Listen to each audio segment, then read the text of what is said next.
The lovely Gold Coast has been our destination for the last 2 weeks, and this is where things get even more interesting at the 2024 Australian Open as the first finals day commences right here at the Broadbeach Bowls Club. We've been surrounded by beautiful beaches, a wonderful skyline, and some fantastic places to do or to see things, to do things, whale watching, animals, and all sorts of things. But the bowls has been the main focal point for us here at the 2024 Australian Open as we have the Women's Fours final incoming this morning. Val Febo, my name, right here at the Broadbeach Bowls Club. And joining me is the one and only Ellen Faulkner, MBE, Com Games gold medalist, world champion. How are you? I'm very good, thanks, Val. I'm very much looking forward to the final today. I think we're in for an absolute cracker to get this finals underway. As you can see, the sun is shining. It's still a little bit brisk. You've got the puffer jacket on. I've got a couple of layers on myself. But it is going to be a sensational morning. The Women's Fours is one of the most hotly contested events, which you were also in. I won't mention the result from yesterday, but it was a brilliant performance from you guys. But these two teams have been absolutely outstanding throughout the fortnight. They absolutely have. It's been a star-studded field, and we certainly had a very, very close battle last night against Team Whitehead, and they got us on the last end, but fair play to them. They played extremely well and dug in tough. So your agenda for today, the Women's Fours final, which we'll go through the teams in a second, then the Women's Multi-Disability Singles final, and then finally the Men's Fours final. It's Kira Burke, Emma Simmons, Cass Millerick and Kylie Whitehead up against Louise Cronin, Emma Boyd, Leanne Chinnery and Kelly McCarrahan. McCarrahan in the orange and Whitehead in the blue. I'm going to head out there and have a little chat to them in a sec, Els, so I'll leave you to go through some of the info. Thanks very much, Val. We've got a star-studded lineup here. So for Team Whitehead, we have Kira Burke, who's an emerging jackaroo from Club Tweed. We then have Emma Simmons from Club Moama. We have Cassandra Millerick, a jackaroo. Kylie Whitehead, a jackaroo as well. And a little bit of shout out to Club Moama, Swanee and Shirley. That was a request of Emma and Cass. And then we have Team McCarnahan. So we have Kelly from the Clayton Club in Melbourne, who's actually been over here in Australia for 9 years. Of course, a Canadian international and the World Singles finalist from the recent World Championships in 2023. We have Emma Boyd from Club Tweed, who's been in Australia for 5 years and is also a Canadian international and was a bronze medalist at the recent World Championships. We have Leanne Chinnery from Taran Point Bowls Club, who has been over in Australia for 7 years and is also a Canadian international. And then they are joined by Louise Cronin. And her birthday was actually yesterday in Australia, but the girls tell me it's still technically her birthday here in Canada. So happy birthday to Louise, and she's also a Taran Point Club member. And now I believe I'm going to hand over to Val, who's going to have a chat with our two skips for the match today. Yeah, thanks very much, Els. Great to have Kelly McCarran and Kylie Whitehead next to me. Kelly, I'll go with you first. What an amazing performance to get through to the final of the Fours at the AO. It's been a brilliant fortnight. What would it mean to you to take home your first Australian Open title? Oh, look, it would be amazing. Look, a lot of work to be done. It's a great team we're playing against, but having the chance to play with two other Canadian teammates and an honorary Canadian in Louise, it would mean the world, but lots of work to be done. You love the Gold Coast. You made the women's singles final at the World Bowls Championships last year. What is it about you and these greens? Oh, the greens here are the best in the world, in my opinion. They run fantastically true and quick, and look, I love playing here. Amazing. I'll let you go. Good luck. And Kylie Whitehead, a right-at-home jackaroo. Congratulations on your run to the final.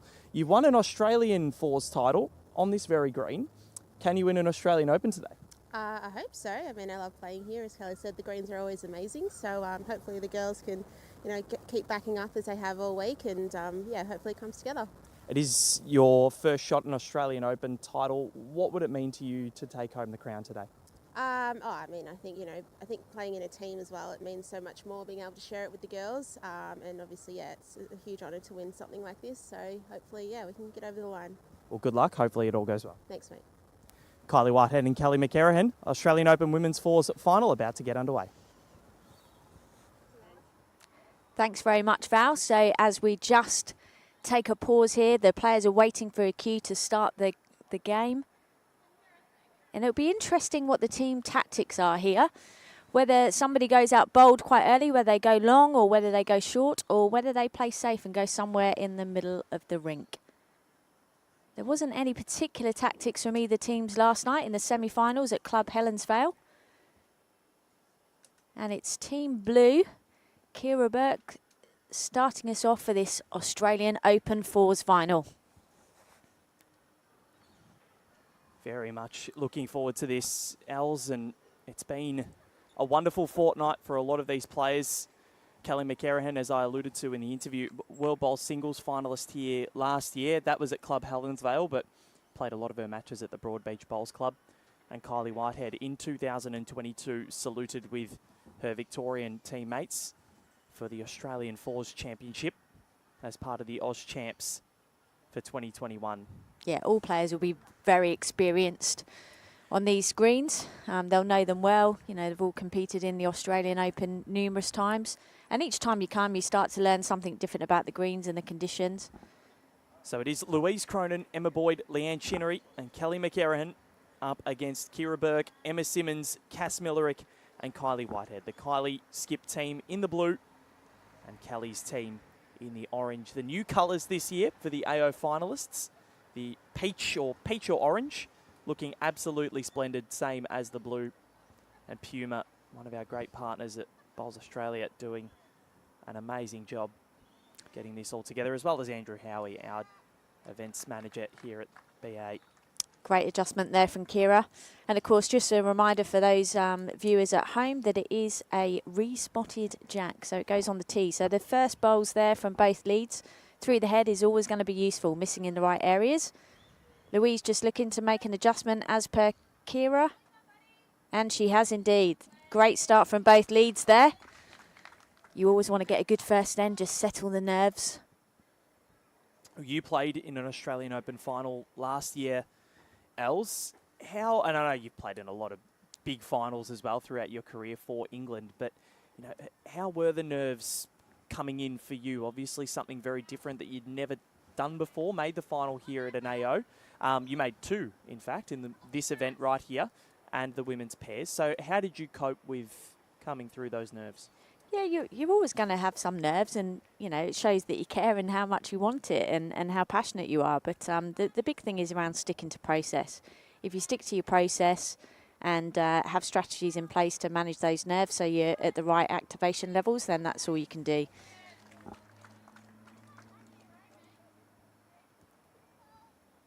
So Leanne Chinnery playing in a second here for the Orange squad. Emma Simmons from the Moama Bowling Club in Victoria on the mat at the moment.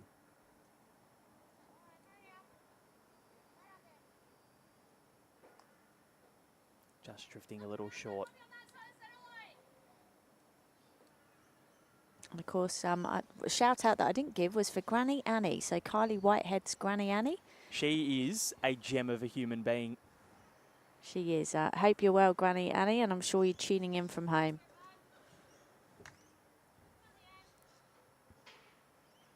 She ran the front. She's just snuck round. That's a great bowl there from Leanne. Another bowl in the head, hasn't widened it too much.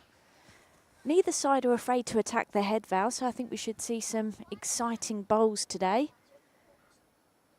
Early on, people tend to be a bit cagey, just try and find your way, find the pace of the green. Cass Millerick in another Australian Open final last year. It was the women's singles that she managed to pull off an unbelievable victory over Kelsey Cottrell. It takes a lot to beat Kelsey at an Australian Open. We saw that yesterday. Dawn Heyman threw the kitchen sink at her and still couldn't come away with the victory, but Cass Millerick was able to do it at the Broadbeach Bowls Club on the final Thursday.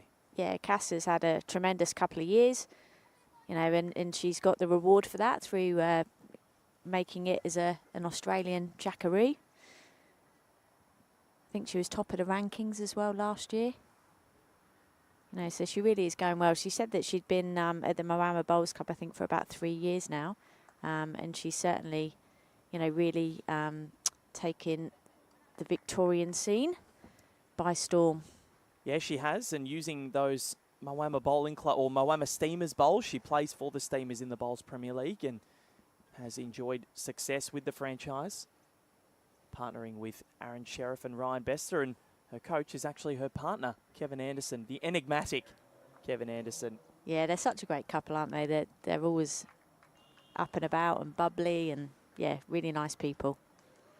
So at the moment, we stand at 2 for Kelly McCarrahan's squad. The only 2 players on this rink to have saluted at an Australian Open before are Cass Millerick, as we mentioned, and Kira Burke, of course, in 2019 won the junior or under-18 girls singles title, but only just the one open title between the 8 combatants on the rink, and 4 of them will be able to salute once more in the women's fours at the AO, make a bit of history for themselves.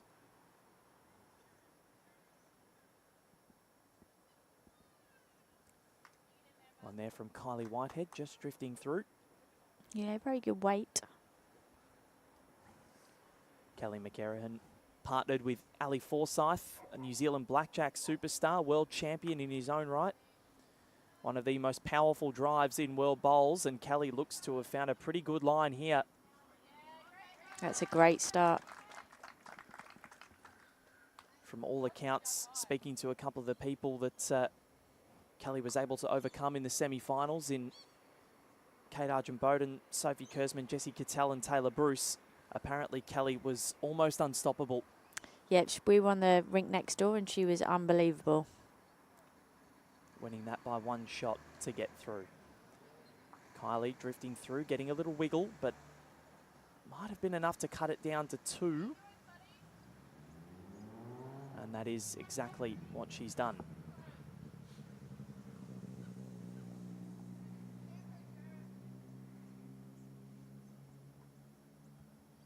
This Canadian superstar, Kelly McCarrahan.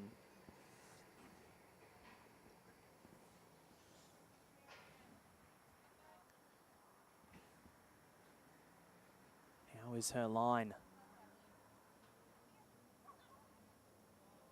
They want it to run.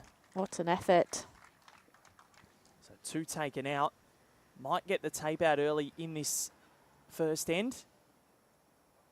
I dare say this is probably only going to be 2, and Emma Boyd confirms that. So Kelly McCarrahan and her squad are on the board first in this women's fours final at the 2024 Australian Open. And Ellen, you played against Kira, Emma, Cass and Kylie last night at Club Helensvale, and while you were hoping to go one better, it unfortunately wasn't to be. But talk to us about what makes this quartet so strong, the blue quartet in this final. They all get on extremely well. Obviously, they're all great players in their own right. I think the big thing is that they have a game plan, they stick to it, and they play to their strengths. They certainly do. We've had a lost jack here. Of course, if the jack is tossed in the ditch or out of bounds at the roll, the opposition ends up gaining control of the length of the ends. So the blue team will control that length once more and get an opportunity to get themselves on the board with the last bowl. So Louise Cronin from Tarrant Point to get us underway. Made the quarters in the women's pairs last year, partnering Taylor de Greenlaw. Also played the Australian Indoor Championships at Club Tweed last August.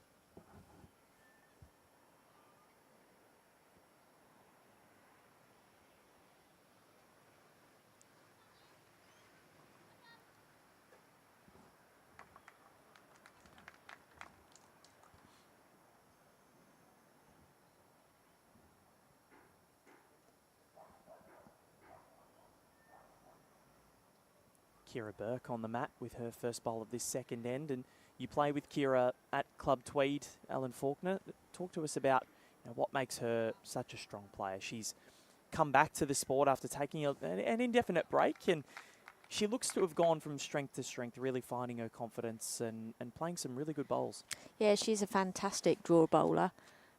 She really is a wonderful person, great culture, and of course she's being coached and mentored by our very own Lindsay Clark as a pathways coach, and under Lindsay's guidance and leadership, she's certainly going from strength to strength.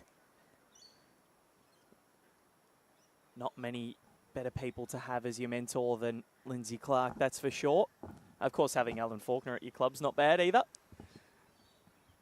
And of course, Emma Boyd is also Club Tweed member. Yep, so Club Tweed will at least have one Australian Open champion. And that is a great bowl from Kira Burke, getting around Louise Cronin's bowl. Leanne Chinnery now.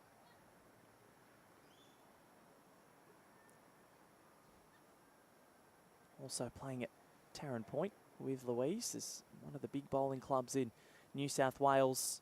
Ray Pearce, who will feature in the men's fours final a little later on. He's also a Tarrant Point product.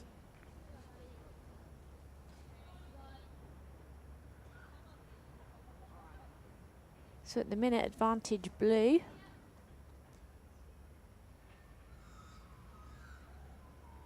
Jared Davies also watching on. Works here at the Broadbeach Bowls Club. Made the move up from Victoria. Partner of Kira Burke.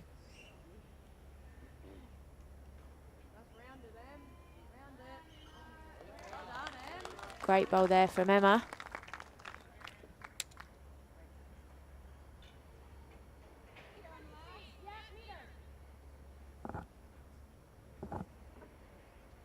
It's always good in the final if you can get a foothold early, which is what Team Orange have done. And very interested to see how Kylie Whitehead and her squad can stack up and possibly mount this challenge, because from all reports, Kelly McErahan was, as I said, unstoppable last night. But Kylie Whitehead, we know the quality that she possesses at the back end. You don't win an Australian Fours title for nothing. Yeah, Kylie played extremely well last night. She's also a World Champion of Champions singles winner as well, so very good across all formats. Emma Simmons. Another good bowl there from Emma. Makes it a 4. The only thing with the last bowl is it just gives the Orange team something to look at down there. Kelly changing Emma over. That's the thing, the players are so good that you just don't want to build a target or give anything for anyone to use. Emma just lifts that bowl over. Bit overcast so far this morning here on the Gold Coast. Probably the least amount of sun that we've seen in the fortnight up here. Barely seen a cloud and actually forgotten what they look like. Yeah, it's been super weather all the way through, and yeah, it's been quite phenomenal, really.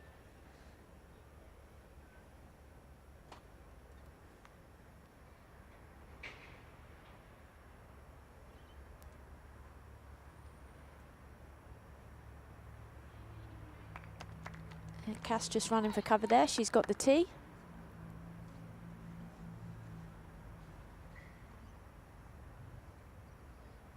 Emma Boyd now won a bronze medal at the World Bowls Championships in 2023.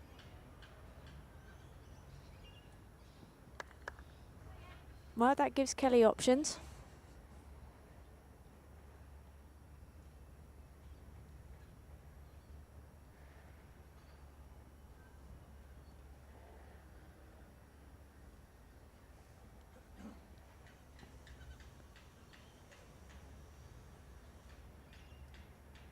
So Cass Millerick just dropping underneath, but Els, I believe this is a 4 at the moment if Kelly McErahan can't do anything. Yeah, it'll be interesting what Kelly plays here.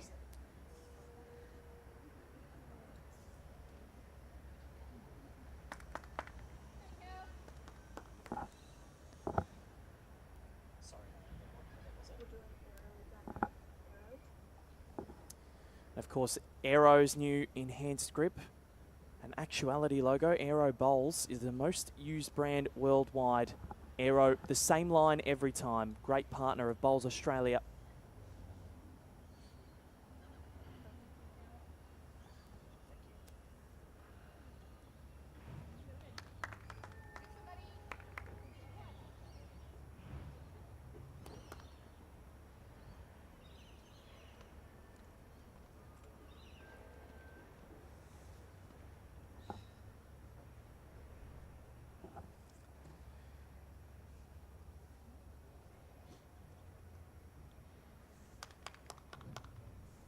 So how important was that lost jack? Because Kylie Whitehead's team, they've controlled this length.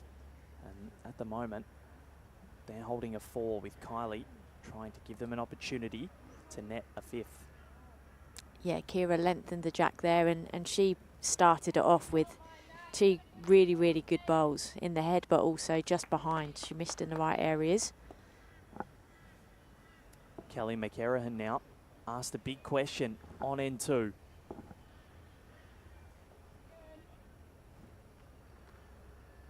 They don't mind it. Emma wanting it to run. It's coming through. Will it sit? What a shot. Kelly McErahan flexing her muscle already and breaks into a stride. She knows how important that was. 1 more left for Kylie to rectify the situation for Team Blue.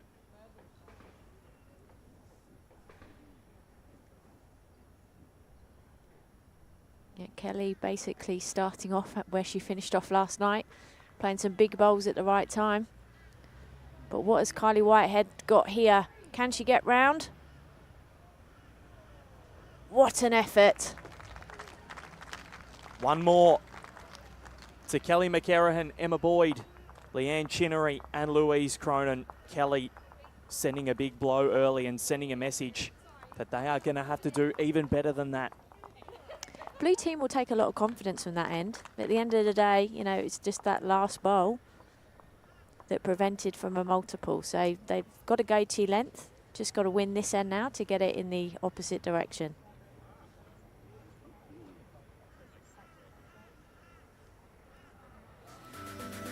And look at how beautiful this wonderful city is, Alan Faulkner. Plenty to do, and in this state, really. Queensland is just such an amazing place to be in the month of June. If you are up here for the Australian Open, there's so much on offer, whether you're staying at Broadbeach or any of the other clubs, other 14 host clubs on the Gold Coast. Yeah, we're certainly sport for choice up here with a variety of wonderful bowls clubs with facilities, as well as bars, restaurants, cafes, walks on the beach. There's plenty of theme parks as well too. There's lots for everyone to do. What are some of your go-tos? You live up here now, so you're the local. Oh, there's multiple. There's probably too many to name. Sport for choice, and I think that's the nice thing. There's lots of different options depending on what you fancy doing. I've noticed coming up here that it's a very brunch-based place. I know Melbourne, where I'm from, you know, there's a lot of cafes and everything, but I think here, you know, it's a real breakfast area as well. You know, the sun comes up very early. Yes. Has woken me up many times. Yeah, everyone tends to be out very early and not so late at night. Everyone's tucked up quite early, but yeah, it's certainly a beautiful part of the day. And I actually found that experience in the first summer up here. It was pretty hot and humid, and if you didn't get out and exercise before sort of 6:30 in the morning, it was just too hot. Does get warm very quickly here, but that's why we love it in winter, because the sun is shining, the birds are always chirping. And let's see what Leanne Chinnery can do with her first bowl of this third ended. What you said before about Kylie's squad taking positives from that previous end, Kelly McErahan, if they keep asking her the question, she's going to have to come up with big bowl after big bowl. And you're very lucky if you're hitting them 100% of the time. You know, you can be in the area, but there's going to be times where Kelly might not have the answer. So they've just got to keep probing and asking the questions. That's exactly right, and that's all you can keep doing. And like I say, take confidence from the end before and keep building. And the rink will change. You know, as the sun starts to come out, the rink will alter, and it's the team that adapts to that and picks up on those changes the quickly is going to be the team who prevails. This one will drop a little short for Leanne, so Emma Simmons with a chance to add in a third, and this has been sensational leading so far from all three of Kylie's team members. Of course, Cass Millerick, who will be on the mat next, she's a twin former Jackaroo Bolivia Millerick is her twin sister, and they actually played each other in the first knockout round of the women's fours, with obviously Cass's team emerging victorious as Emma Boyd puts in a very nice one. Good conversion there from Emma. Emma, the partner of Dale McWhinney-Shillington, right at home Pathways Jackaroo. Of course, right at home, a great partner of Bowls Australia, the right care, right assistance, right at home, rightathome.com.au.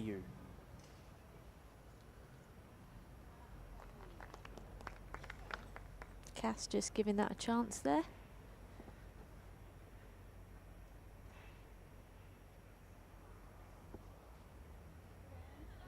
And of course, Bolivia, who you mentioned, is in great form, winning Kiwana fours and then backing up with the Blue Diamond pairs, I believe, with Yes. Kane Nelson.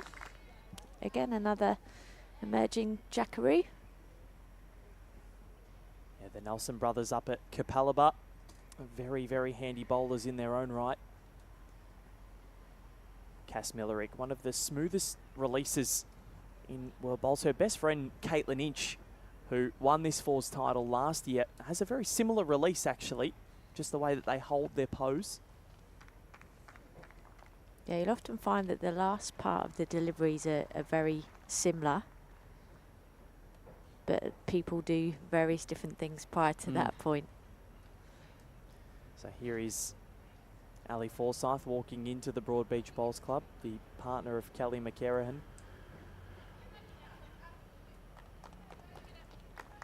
Watching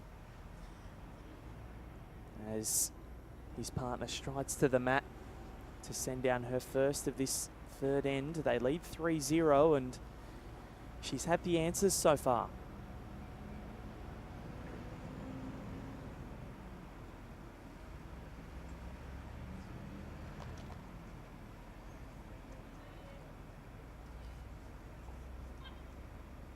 Oh, very good bowl here from Kelly. Just turning that round the corner.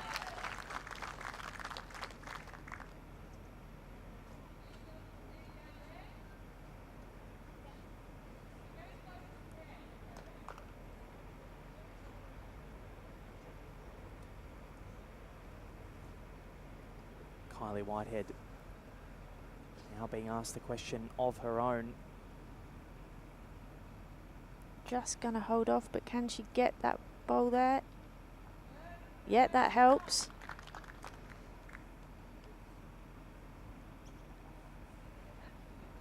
So our marker and our markers and volunteers have done an amazing job throughout this Australian Open, as well as our international technical officials, our umpires. They have. It's a huge effort for the volunteers. Nearly 1,000 of them. Yeah, and they're incredible. They really are.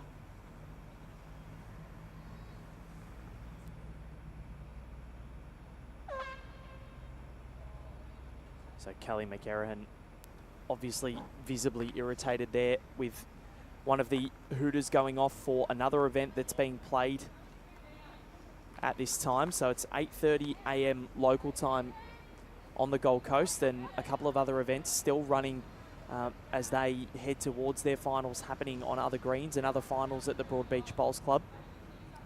Some para finals going on today. Women's pairs semi-finals as well. Yeah, there's certainly still lots going on alongside the finals. Especially when you can hear a pin drop at the Broadbeach Bowls Club, and something when you're on the mat like that happens, it can be very distracting.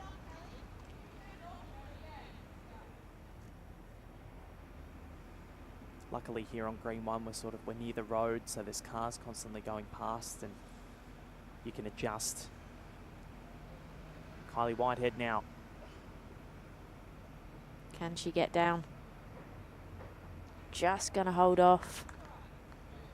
So the early move has been made by Team Kelly McCarahan.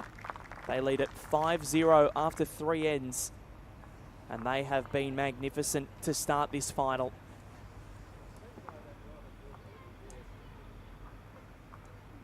So Kelly standing for that shorter length again. That's been successful for Team Canada with their honorary member, Louise. Louise Cronin, a very handy young bowler from Tarrant Point.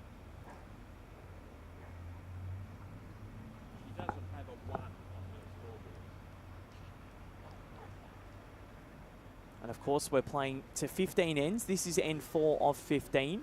That's the allotment anyway.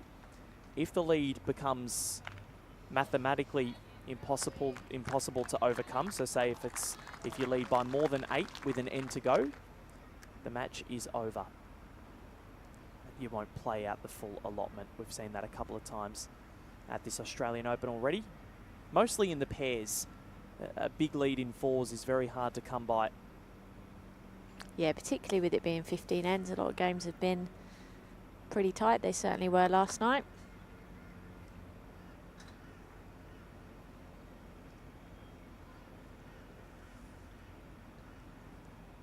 But a long way to go in this match. Generally, when you do have a lead of 7 or 7, it's very hard to overcome. There's not many 8s accrued in 4s. No, no. And if there is, it's called a hot shot. Yes. I don't mind that. Alan Faulkner has taught me many a term playing or commentating bowls. The checkout zone, of course, in singles, which we'll talk more about in our second match, the multi-disability women's singles final between Louise Cronin and Serena Bonnell. Won't share too many nuggets on either of those two because Alan Faulkner knows them both very well and shared a piece of history with Serena last year, which we will talk about later on.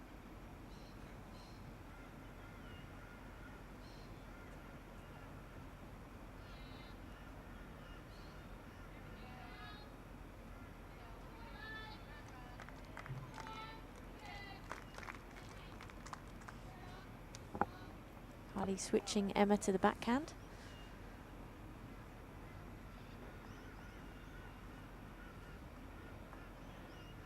Sun's starting to come out, Val, so it'll be interesting what happens with the pace of the green. That's good effort from Emma, finishing in a good spot there.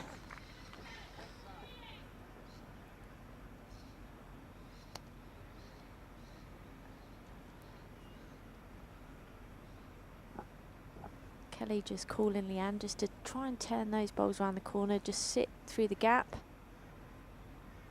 Anything past is going to help. She's played it well.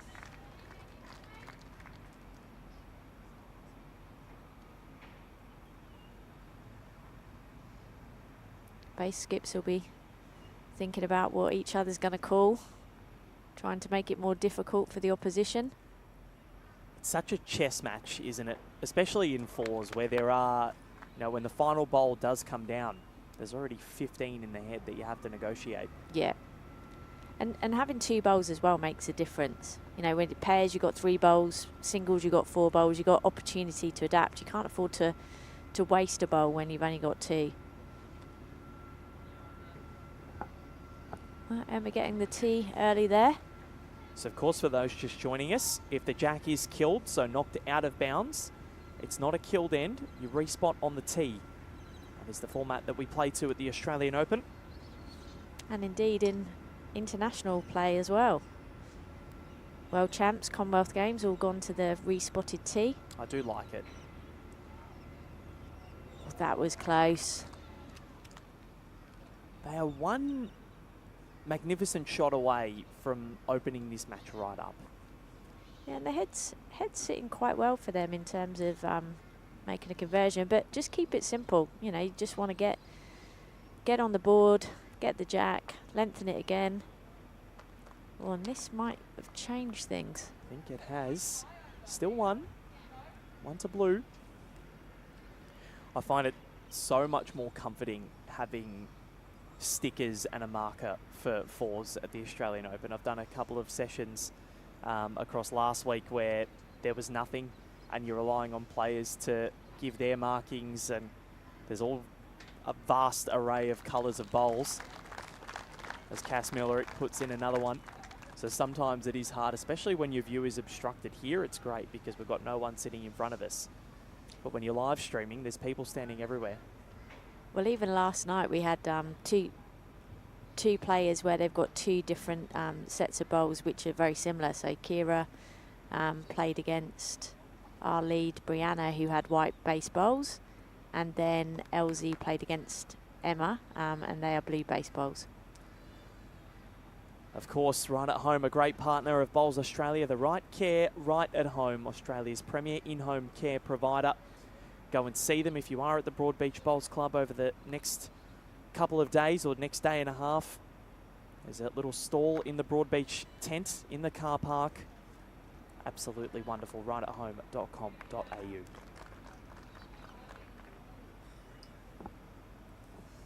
Yeah, it is very difficult, as you said, Els, and it's the beauty of our sport, though, because back, 30 years ago, we were playing with just black and the occasional brown bowl. Oh, exactly. The innovation's been incredible. You know, now you've got multiple coloured bowls, you've got duos. You know, there's everything, which is fantastic. And you look at the uniforms and how they've transformed. Yeah, I think the bowls uniform is the one that, you know, it does, and whether we like it or not, as this one comes in from Kelly McCarrahan, still 2 down. Whether you like it or not, people can be vain, and if they don't like the look of the attire of the sport that they're playing, they may not play. And this is the beauty of what these new uniforms look like for the Australian Open finals. Yeah, and wearing the kit that the girls are wearing, you know, you'd be really comfortable just going to the supermarket after you've finished playing your game in it. You know, it's very sporty, very active wear, and that's exactly what we need for the sport. 100% agree. And Kylie Whitehead there kept it at 2. It was okay. A big smile from Kylie. She's one of the funniest characters in World Bowls and comes across as quite shy sometimes, but spending time with her at the Com Games a couple of years ago, and she had everyone in fits of laughter on numerous occasions. They are on the board now, 5-2 in favour of Kelly McCarran's orange team over Kylie Whitehead's blue. It's after 4 ends.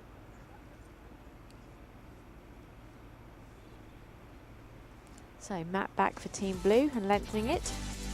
They are, and have a look at that, Els. You can get in touch with some of the wildlife here in Queensland, of course. There's plenty of that all around.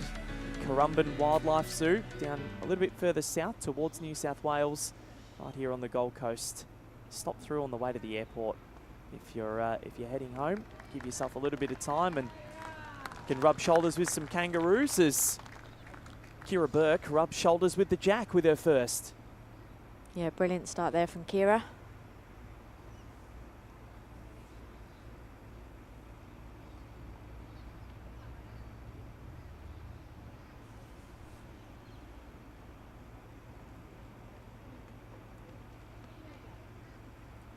I feel like the leads, the front 3 for Kylie Whitehead, in a lot of the ends have had the ascendancy, but a couple of early bombs from Kelly McCarrahan. Really seen Team Orange go through to a big lead, 5-0 to start, and a 2-peg back in the previous end if you've just joined us. Australian Open Women's Fours final, Val Febo and Ellen Faulkner joining you here. Great to have your company.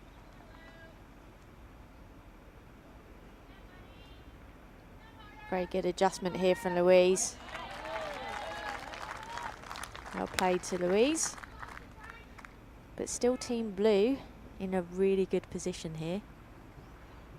And that's a big thing. If they're not on the Jack, they're in the right areas to create opportunities.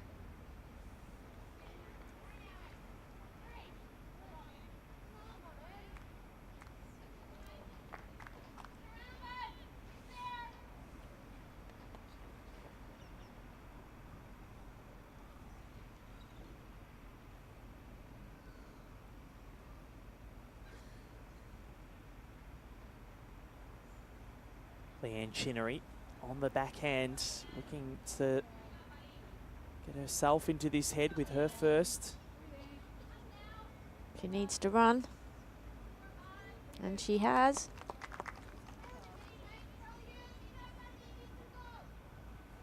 One and a measure indicated by our marker.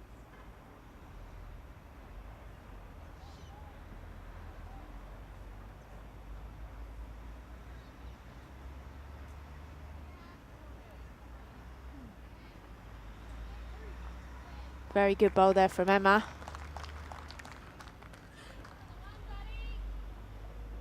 They needed that presence. Have got the two bowls behind the jack now. Yeah, Kelly quite rightly just examining the head and just taking her time here. Of course, you can take as long as you want. We could be here for the next 11 hours. Alice. I doubt that'll be the case. Well, I've got my puffer jacket, so I'll be okay. With still 2 matches after that, we could be going very long.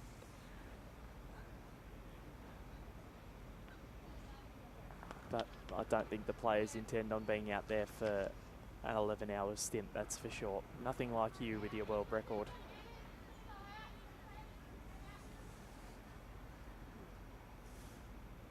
So there is the back bowl. Leanne Chinnery's popped one back there. Cass Millerick now.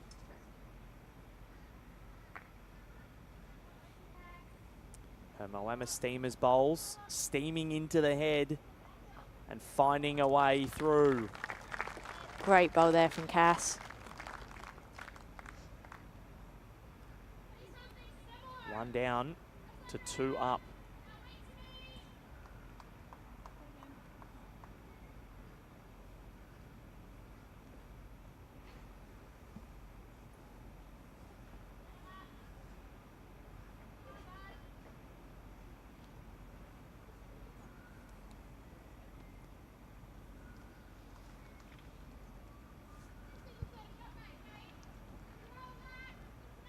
Three up, I believe. Marker holding 3 paddles aloft. Yeah, great conversion there from Cass. And she played that really tricky weight and she played it excellently. Sometimes you've just got to be so deft with your precision. And your weight control has to be perfect. Cass looking to make her way in. Oh, that is splendid from Cassandra Millerick. But that might be where it's a little bit dangerous if you nudge that jack. She's pushed it straight through to her opposition's bowl. Unlucky.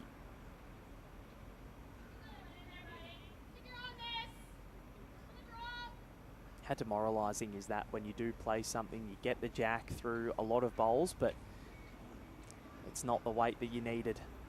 I think you've just got to take confidence that you were, you know, in the zone, in the area, and not let it affect you. That's where resilience, mental toughness comes in.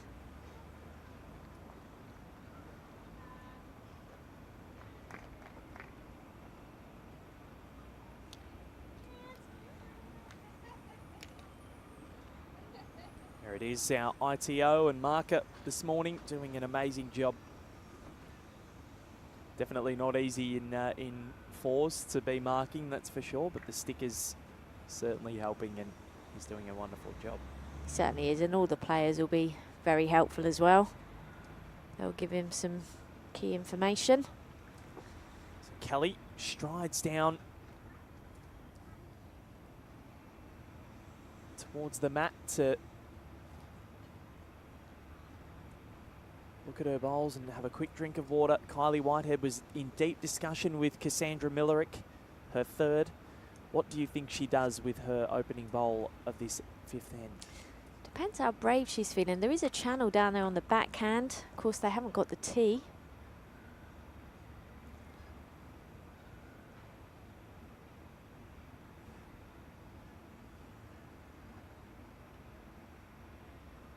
So Kylie's arriving here. Yep. And still one down.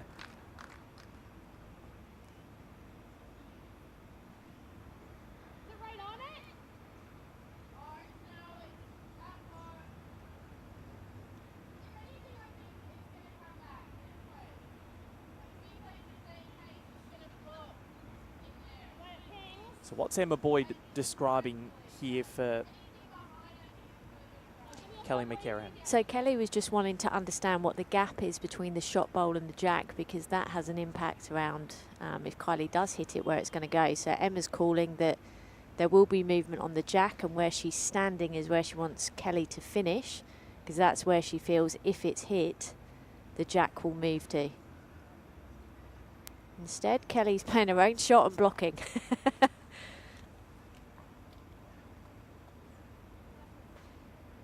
And she's got right in the way there too, hasn't she? She has.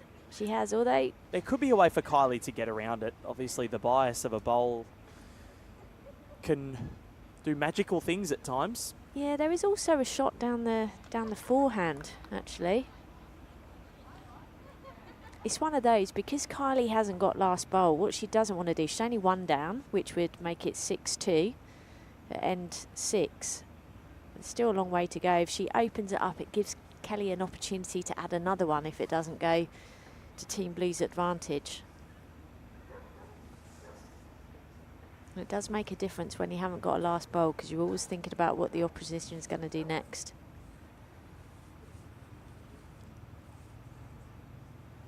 Kylie Whitehead just, well, that blocker has kind of made things difficult, and she's come underneath it. So Kelly McCarran now looking to add to their total. They've got one, and they lead 5-2 as we round the bend to be a third of the way through this match. This Canadian superstar, what has she got?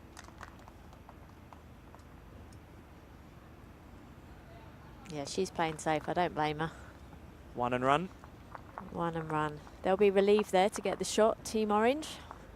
6-2 the lead after 5 to Kelly McCarran and her team of Louise Cronin, Emma Boyd and Leanne Chinnery. Looking to join a wide array of women's fours champions at the Australian Open. There have been plenty of them.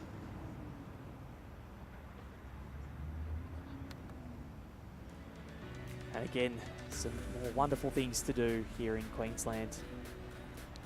You can really get in touch with all sorts of nature up here. Coming from Melbourne, it's a big city. You see rainforests, you've got beach, you've got wildlife, you've got a bit of everything here in Queensland. You certainly have, and I've got family members coming over. Got eldest nephew, and then mum and dad, and then father-in-law and his wife coming over. So yeah, certainly getting ideas around things that we can take them to and visit. You've got a lot to do over the next few months, Els, that's for sure. Yeah, but it'll be nice for them to come over and yeah, experience our new lifestyle. So the first women's fours final was played 10 years ago in 2014. And that year winning was Anne Johns, Rebecca Van Ash, Kelsey Cottrell and Lindsay Clark. They actually played in the fours this year together. Well, they've had a bit of a rotation system, haven't they, I believe, with There's Anne Johns and Sam Ferguson kind of rotating in. There's been 5 of them, and I think Kelsey was saying she's the only one that hasn't really had to sit out yet. Yeah, certainly got a phenomenal record. And the team that beat Sam Ferguson, Lindsay Clark, Rebecca Van Ash and Kelsey Cottrell by 1 shot stand out here now, leading the final. And that's it there. That's their run to the final. Team McCarran, 19-7, 14-13, I believe. And hopefully they're not listening that Kelsey might have dropped a 6 late in that match to drop the win by a shot. Then defeated the great Sandy Wallace in the quarterfinals. Sandy's done such a wonderful job for Bowls Australia, and then an epic win over Kate Argent-Bowden, Sophie Kurzman, Jessie Cattell and Taylor Bruce in the semi-finals yesterday by 1 shot.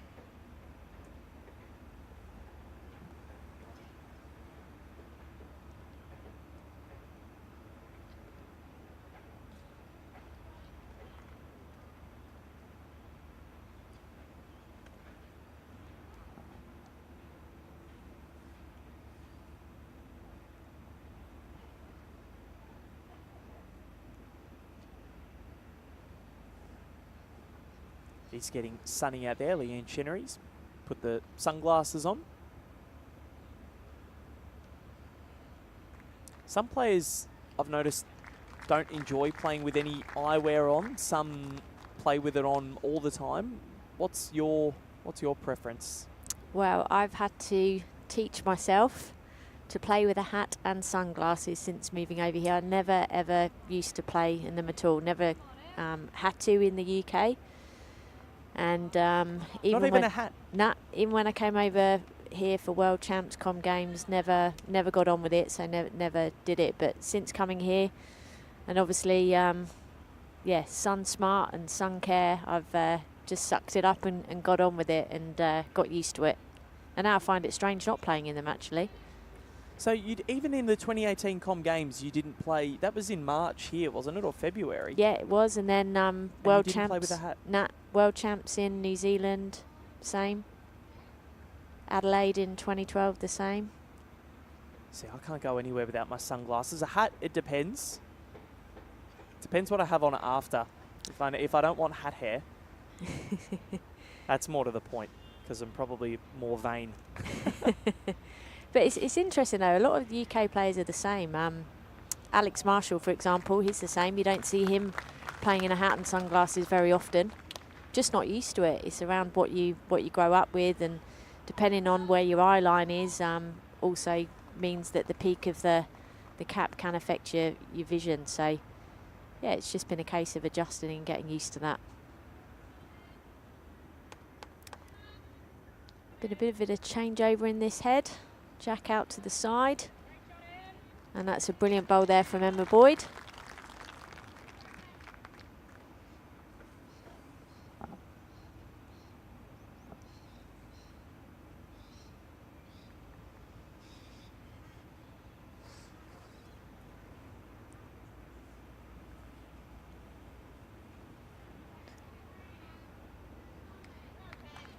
And an even better reply there from Cass Millerick. Advantage blue. Sure is. So there is plenty to whet the appetite today.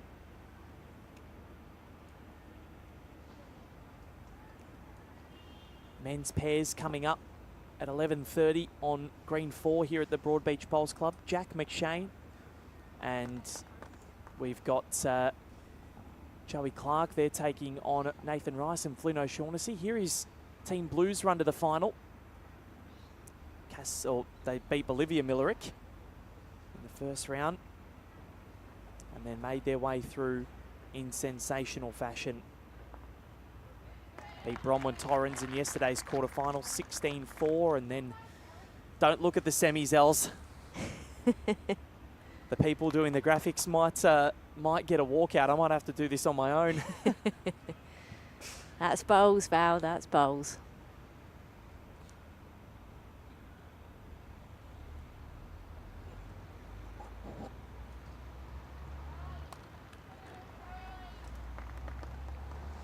Yeah, Kylie just putting a bowl there in insurance mode.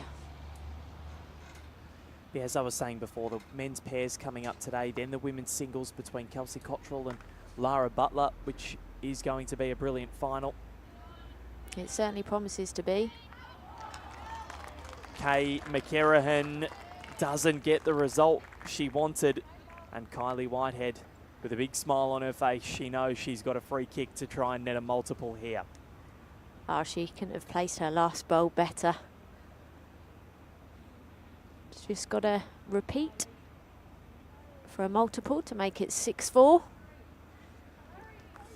Girls are urging her to run, and she's done it. Kylie Whitehead nets a 2, and they get their second end.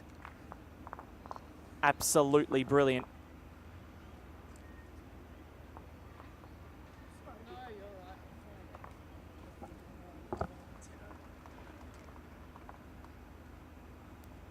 Again, Kira putting the mat back.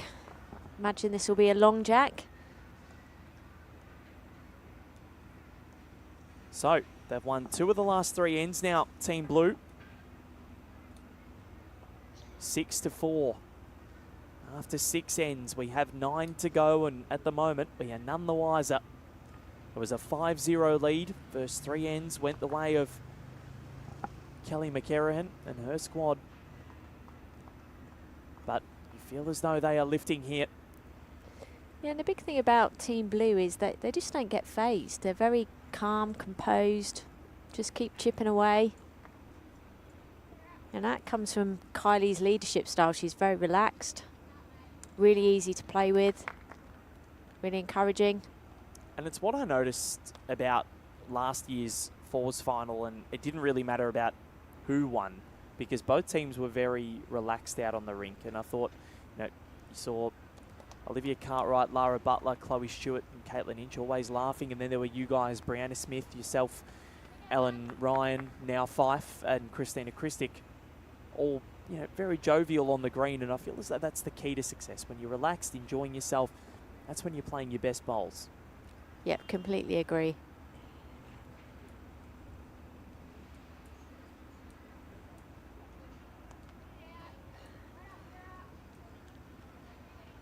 Yeah, 2 good bowls there from Kira.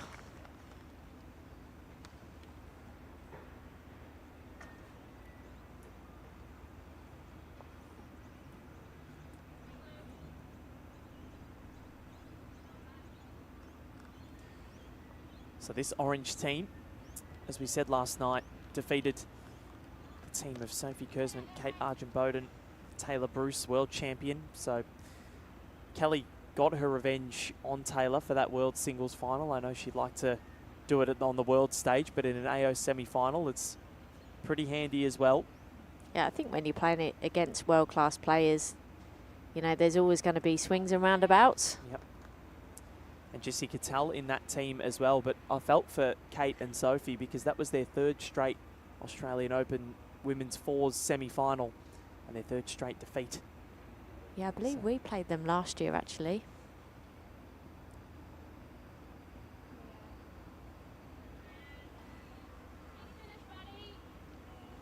So what has Leanne Chenery got? Yeah, that's a really good bowl. It's finished in a good spot there.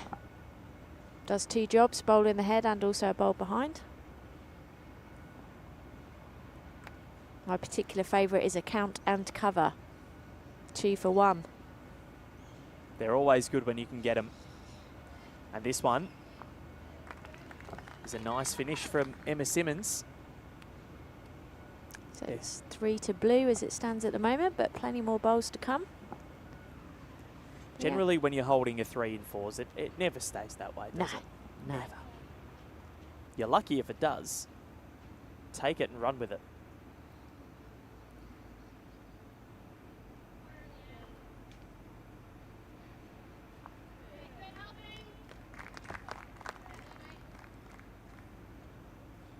Cass will just be looking to tidy this up.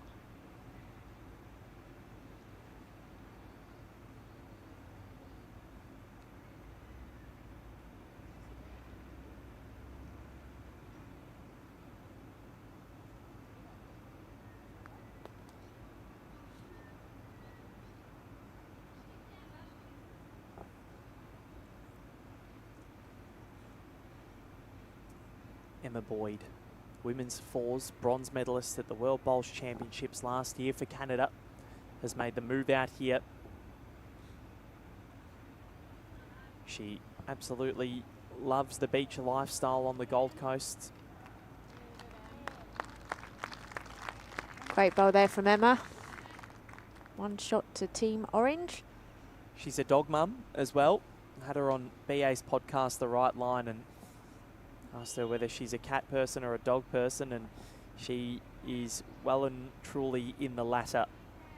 Loves her dog, and her and Dale McWhinney Shillington have one together. I believe she's heading overseas, actually. I think going over to the UK for a bowls international event in August. Very exciting. Very different conditions up in the UK, as you would well and truly know. Yes, very different indeed. Having said that, those greens up there and being at Leamington Spa, they look lush. These greens at Broadbeach, they turn to perfection. Is this going to get there? No.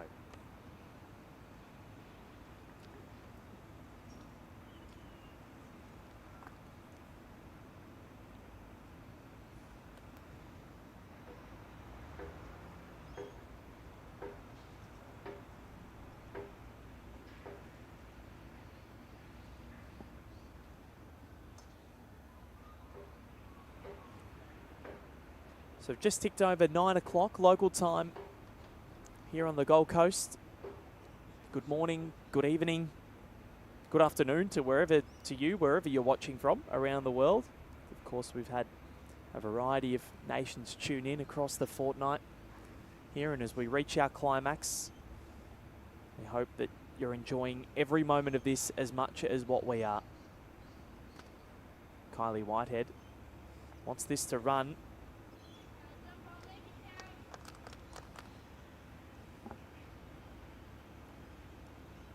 Yeah, and the Canadian girls were quick to say it's night time in Canada, and they were hoping many people from their native homeland were going to be tuning in to support them.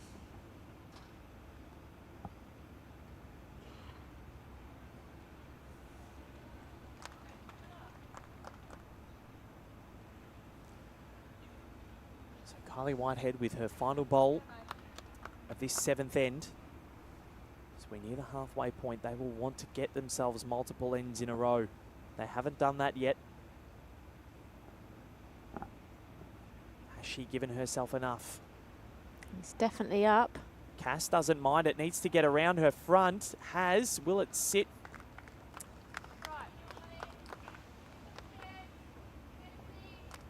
It's close. I think it's still 1 to orange.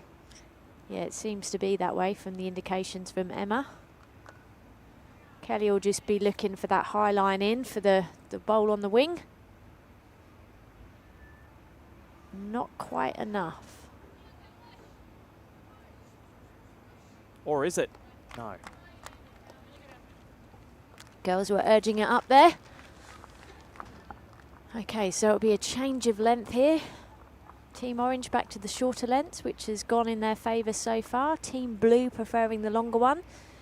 And often it can be like that. It can be a game of 2 lengths. It's just how you can negate your opposition on their favoured lengths. As just watching Emma Boyd out there, genuinely does love dogs. She certainly does. Gone out there to have a pat of one in the crowd. I think it might be her dog. I think so.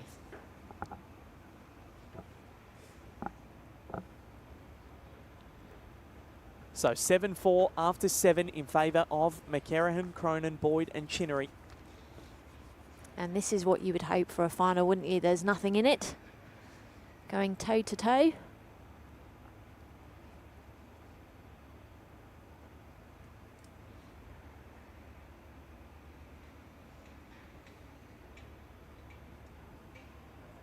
Kira Burke just going around the back, but again, back bowls, while sometimes they're not always close, they are very good to have. Yeah, particularly that re-spotted tee. Does a job. If you're going to miss in the right areas. A good adjustment here from Louise.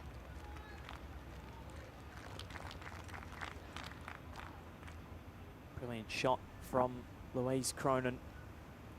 Both leads preferring that side of the green, the clubhouse side here at Broadbeach Bowls Club. Crowd's starting to fill up now. It is. This is the start of the day. There's plenty of bowls going on. Men's pairs will take place on green 4. Then women's singles. And right here we've got the multi-disability women's singles after this between Serena Bonnell and Louise Hoskins, both Queenslanders. Serena looking to go but one better than last year, where she lost to Cheryl Linfield in what was an epic encounter. Yeah, all three, of course, Parajackaroos. Leanne Chinnery, a very nice delivery. The men's fours final is coming up after that as well. And that's between the Carl Healy skip team. It's got Ray Pearce in that, Gary Kelly and Peter Taylor. And they're up against Ben Twist, Jack McShane, Joey Clark and Sean Baker. Busy day for Jack McShane and Joey Clark in 2 Australian Open finals, their first 2 in the open disciplines. They played together just 2 years ago on this very rink for the under-18 boys singles title. Joey Clark coming up with his back-to-back title there, but what a thrust forward it has been for those two. Yeah, they've had an incredible tournament so far.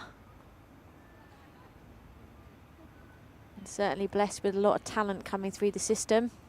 I believe Jack McShane actually put Gary Kelly out of the singles and the pairs, which is quite interesting because he could beat him in all 3 disciplines at this AO. And isn't it funny how the draw can work out when you think around the thousands of entries, how you end up playing the same person 3 times? It is unbelievable. It is unbelievable. And there's so many statistics as well, like the men's singles semi-final as well. We'll have Aaron Sheriff and Corey Wedlock playing the rematch of the 2022 final. But Aaron Sheriff hasn't lost a match of the Australian Open in singles since the 2021 semi-final against Aaron Wilson. It's been 1,091 days or something. It's incredible.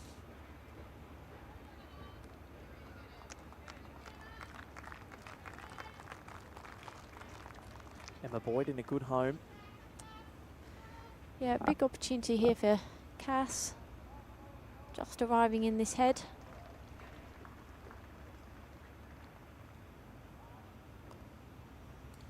Cass Millerick won't be too perturbed. She's been behind in a final before. That one probably going 2 down now, but been behind in a big final. Last year, I think it was 9-0 in favour of Kelsey Cottrell in that women's singles final for her to come back and win it in what was a thriller. And to do that against Kelsey on the main rink at Broadbeach on a finals day, that doesn't happen much. And that's what's so unique about bowls and about live sport in general. You never know what's going to happen.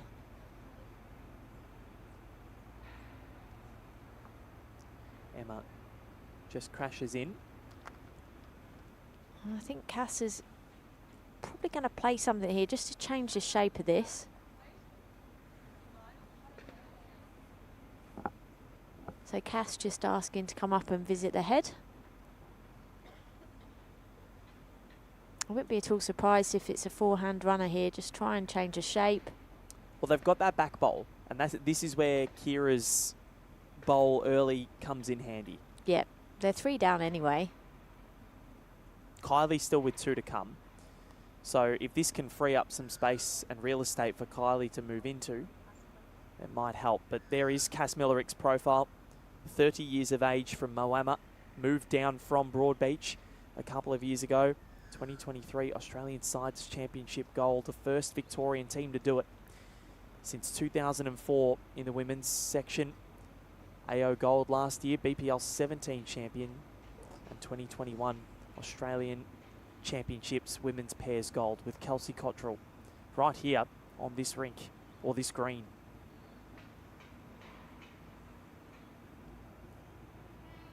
Down 3, Cass Millerick. Not far away. She spilled it out wide. And she's gone from 3 down, and I reckon they're 1 or 2 up.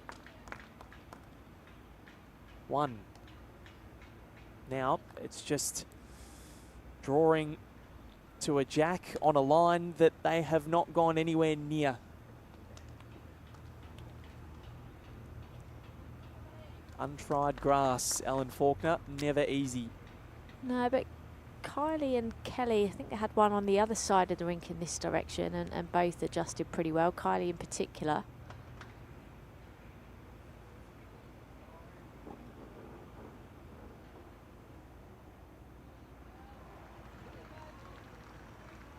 And that's a good opening bowl there from Kelly. About 14 inches behind there.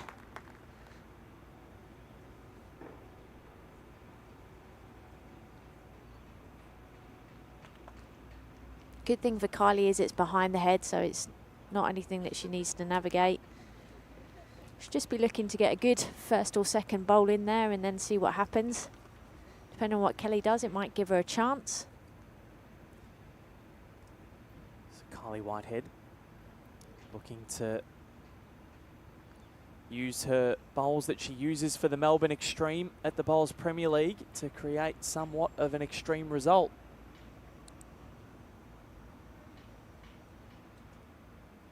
Doesn't get the run.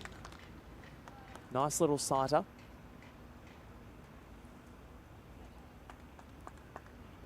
So Kelly will want to get another one in, but she won't want to get next to it. Want to have enough gap so that she doesn't give Kylie a target. You never want to give a target in bowls. It's always inviting. Even for me, I don't. When I play, when we have our little competitions at the office, I don't even need a target. I just go. Bear jack. It's great fun.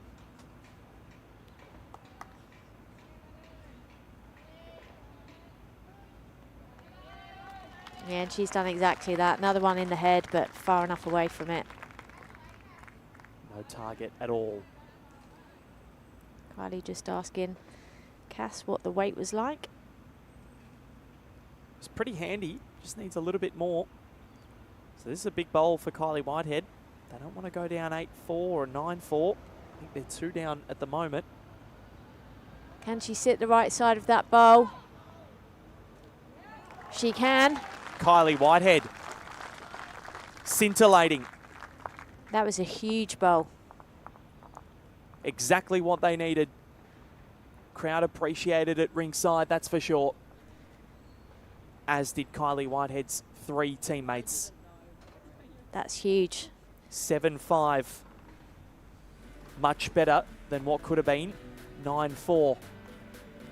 Look at this, some more picturesque scenery here in Queensland. Doesn't matter where you can go far north, up Cairns, Port Douglas, or you can be right here on the Gold Coast. And it's just wonderful.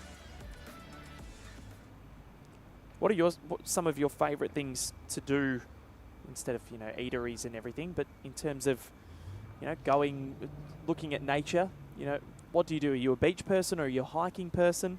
Probably more beach, to be honest. Yeah, one of the things I love about the beaches up here is you can just keep walking and walking for miles. Yeah, absolutely love that, although we haven't had much opportunity to do that recently with moving and different things going on. But yeah, hopefully we'll get the chance coming up to spend a bit more time down here.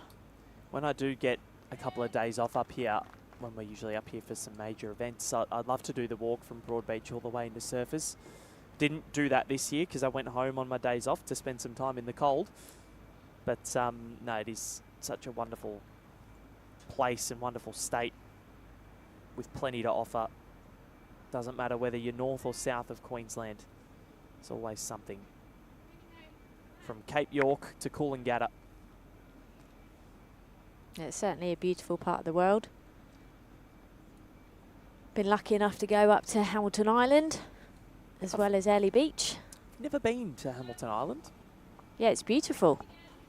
Beautiful. First time went there was with Karen Murphy, her husband Paul, and our good friend came around. We went there for Christmas. So this is a wonderful thing about bowls. 2016, we were playing each other in the World Champs on the green one week, and we were celebrating Christmas together in Hamilton Island the next. Amazing.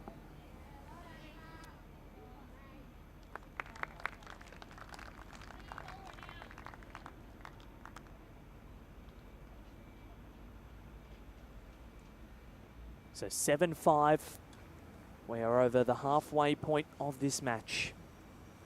Kylie and her 3 teammates of Kira Burke, Emma Simmons and Cass Millerick haven't won multiple ends in a row. They haven't led this match at all, but they are fighting grimly. Yeah, they're certainly chipping away, aren't they? They're staying in contention, staying within touching distance. And that's what you got to do.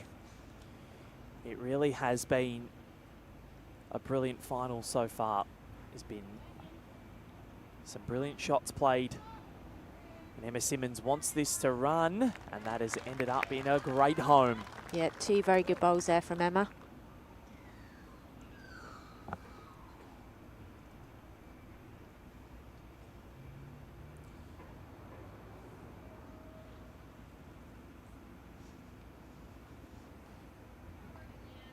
You can almost feel it get a little bit more tense now, actually.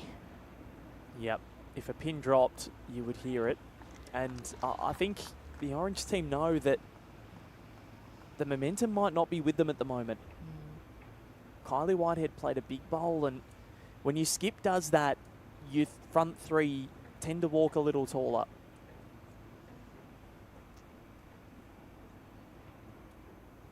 Yeah, I think you've hit the nail on the head. It's around momentum and back-to-back ends. Team Blue can score this end.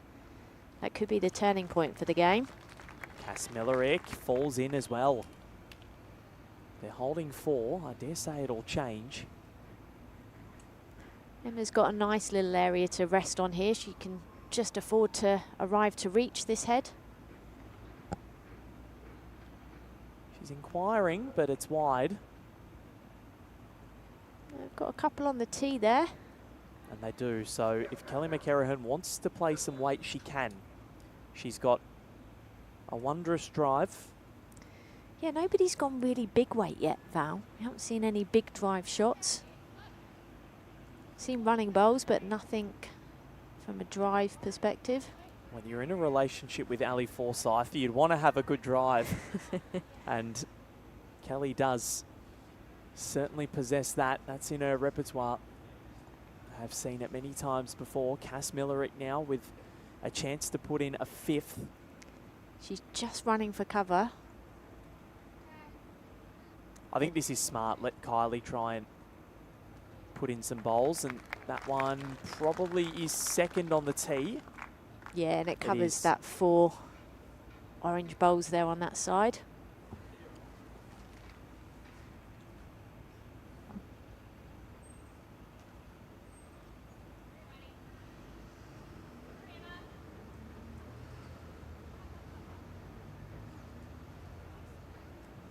Boy, just not getting the run. So as we hit the changeover, Kylie Whitehead and her team hold 4. If it stays that way, they will lead for the first time in this final. But we'll know a great deal more after these final 4 bowls of N9 in this 2024 Australian Open Women's Fours Decider.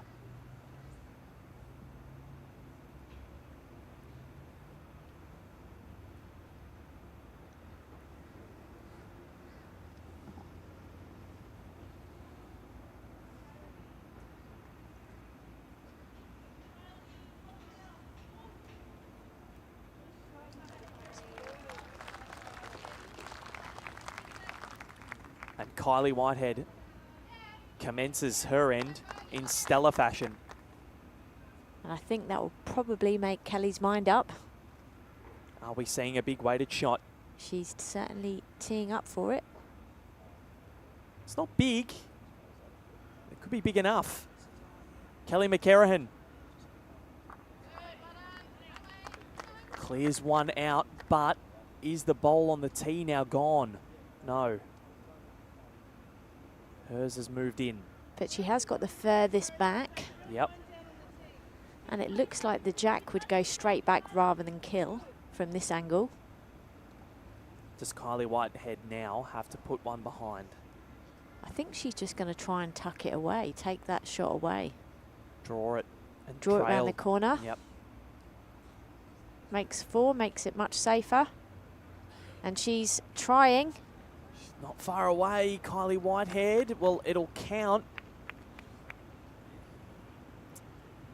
But the opportunity is as tantalising as it gets. They hold 5. And Kelly McCarrahan asked a monumental question.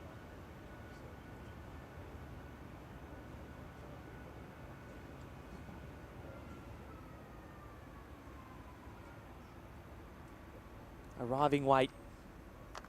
They don't mind it. Kelly McCarrahan. What a shot. She saved a great deal. Still one down, but it could have been much, much worse. What a save, but multiple ends in a row for the first time for Kylie Whitehead and her team blue. 7-6 after 9. This is interesting. We're seeing a change in tactic from Team Blue. Kira taking the mat up.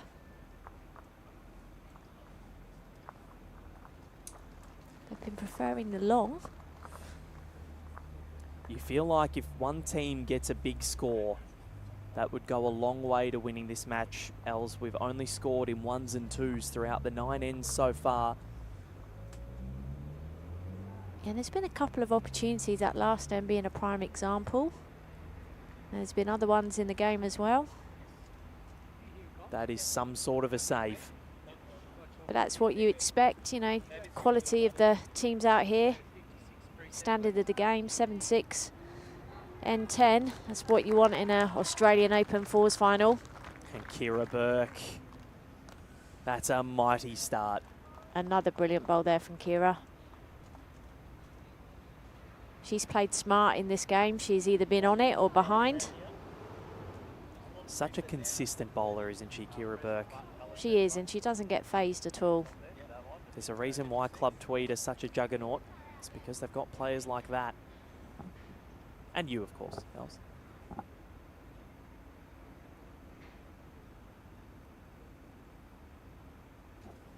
Change in hands here for Kira.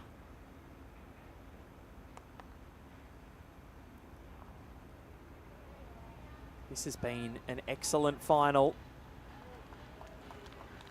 And Kira Burke's 2 lead bowls on this 10th end have been just as good.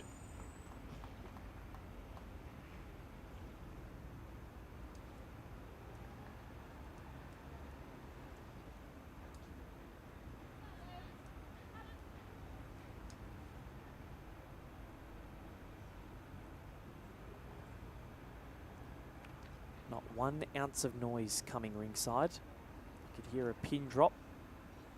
Of course, Bowls Australia's hearing partner is Audica.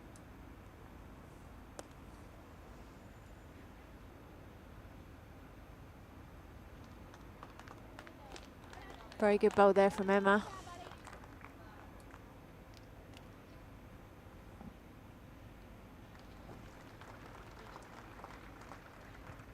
There it is, Audica, the official hearing partner of Bowls Australia. And it is dead silent out here. Leanne Chinnery looking to try and affect this head, trying to sit Kira's bowl. She does.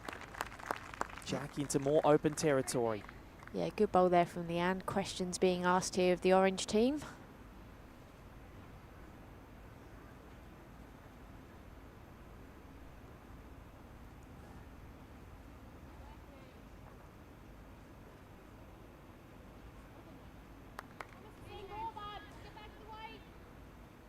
Emma Simmons goes right on the tee. That is a very handy bowl from the Moama product. Yeah, 2 good bowls there.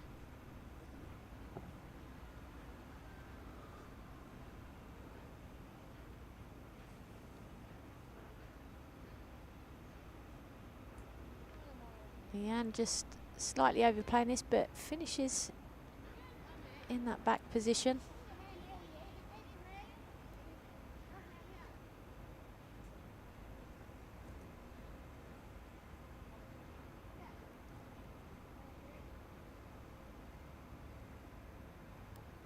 Kylie just calling a change in sides here for Team Blue.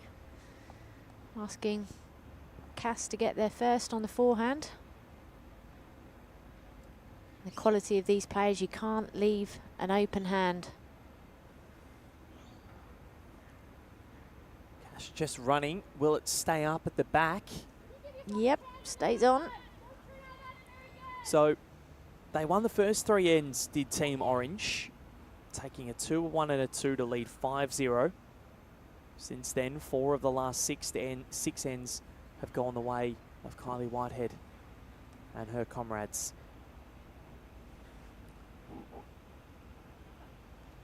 won multiple ends in a row for the first time, and they're looking for a third as Emma Boyd goes and joins Cassandra Millerick at the back, but it plops into the ditch.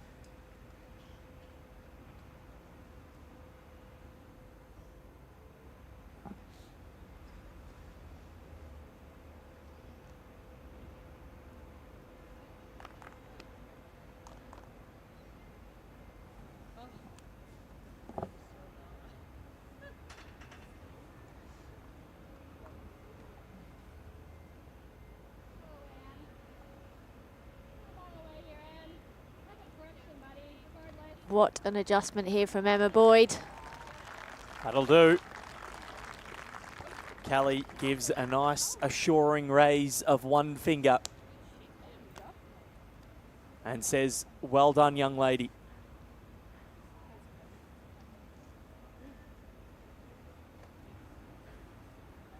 Couple of scores from around the rinks. Aaron Sheriff leads Corey Wedlock 18-12 in the men's singles semi-final. Carl Healy leads Cohen Litfin 11-7. What a final that would be if it's Aaron Sheriff versus Carl Healy, the two World Championship winning skips for Australia in the triples and the fours in 2023. Yeah, it would certainly be an incredible match. But back here though, Kylie Whitehead puts another one behind, and they have got a lot of cover back there. Will she go big with her last, Ellen Faulkner? Just trying to look at the angles to see if she can see the bowl.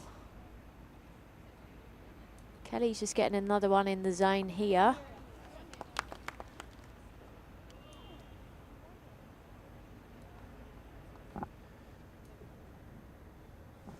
Another big question asked of Kylie Whitehead. She can just see a piece of the bowl. I think she's just trying to land it. Girls like it. Can she get round the front? Kylie Whitehead has got What the jack. a shot. And she's made one. It sits perched on Kira Burke's bowl. Ellen Faulkner, that is huge. Another tremendous bowl there from Kylie Whitehead. Again, just continuing to ask the questions of Kelly.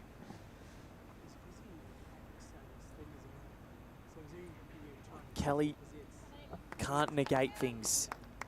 We will be level with 5 ends to play. It might be a 5-end shootout. Kelly McCarran.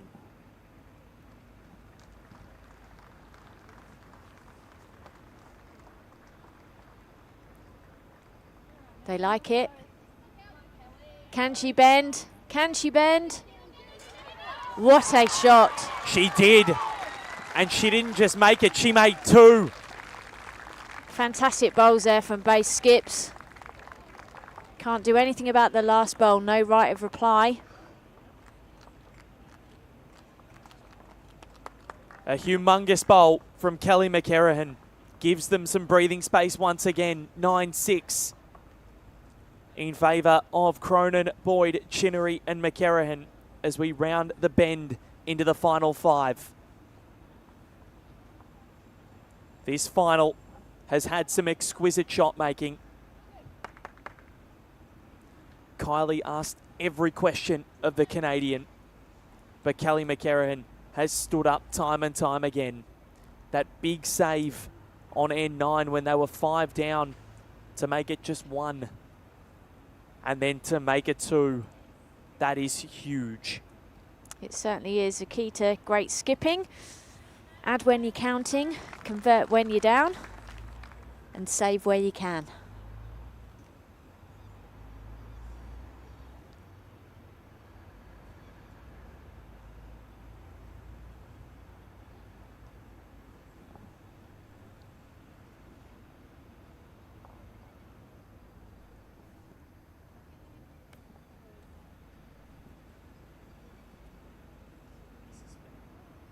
This has been a rather enjoyable fours final so far, as the crowd is certainly enjoying it. John Siteman there in the crowd, as we just saw. He's come all the way here from Nova Scotia in Canada with his mum Anne-Marie. They come every year and they're watching Some Canadian stars go about their business on one of the showpiece rinks of the Australian Open. Yeah, solid end there from Louise.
Big opportunity here for the orange team. Any turn on that jack makes a multiple. Well, nobody, as we said before, has scored more than a 2 in this match. Leanne Chinnery might have done it. She's played it perfectly. Exactly what you alluded to. Base 4 up. Emma Simmons with her final bowl of this 11th end. They're only down by 3. But we've only scored in 1s and 2s.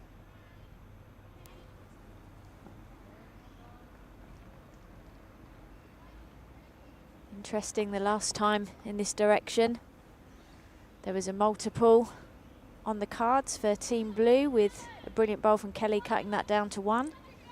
And this time we see the tables are turned.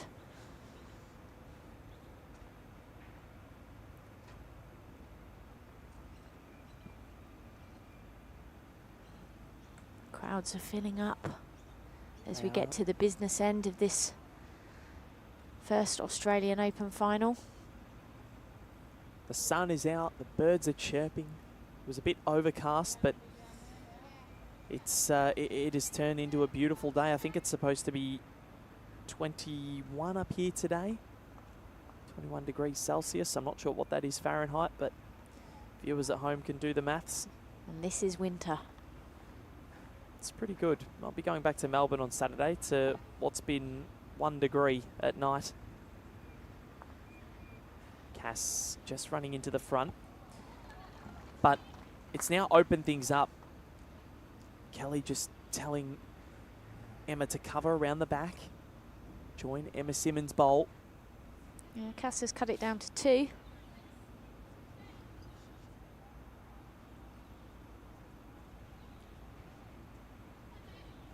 Not a bad effort from Emma, but would have liked a little bit more weight. Cass Millerick. This is a big bowl to try and set things up for Kylie Whitehead's Sue.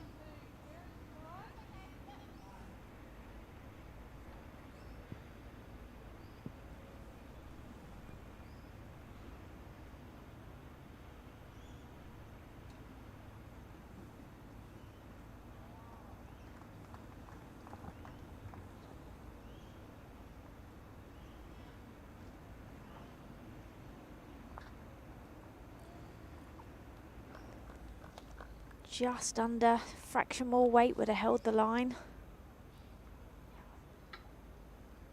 She would have liked a bit more, but now it's up to Kylie Whitehead, who has been answering some pretty good questions. 3 down is where she stands.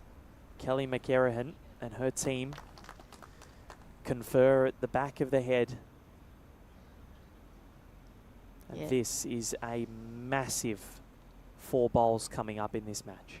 Yeah, Kelly will just be running for cover with this first bowl.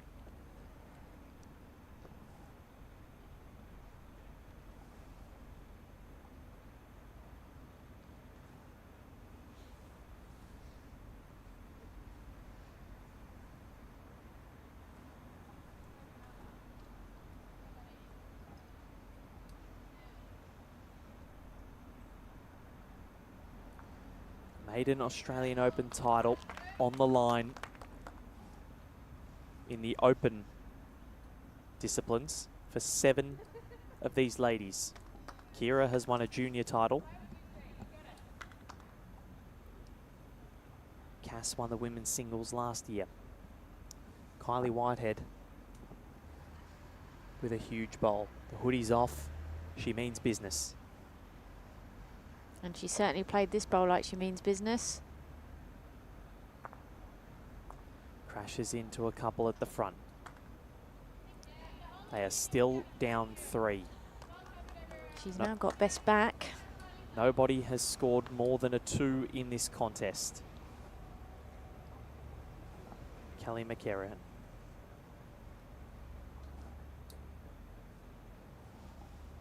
She's going around the back now.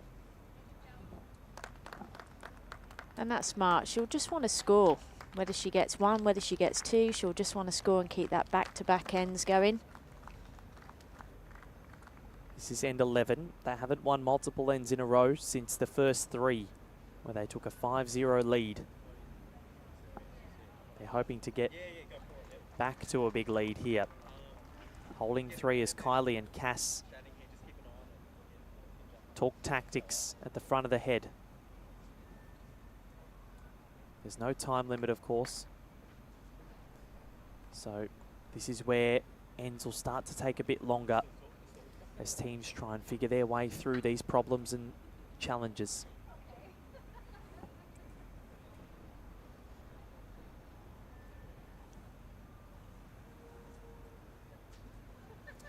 Kylie, 29 years of age, from Wodonga in Victoria, 2019 World Singles Champion of Champions gold medal. Australian Championships singles gold as well. And, more importantly, fours gold for the right-at-home Jackaroo to keep her team in it. How's her line? She's missed. And this could be a huge body blow. We're going to measure for a third. 2 have been kicked out, Ellen Faulkner. Massive end at this stage of the game.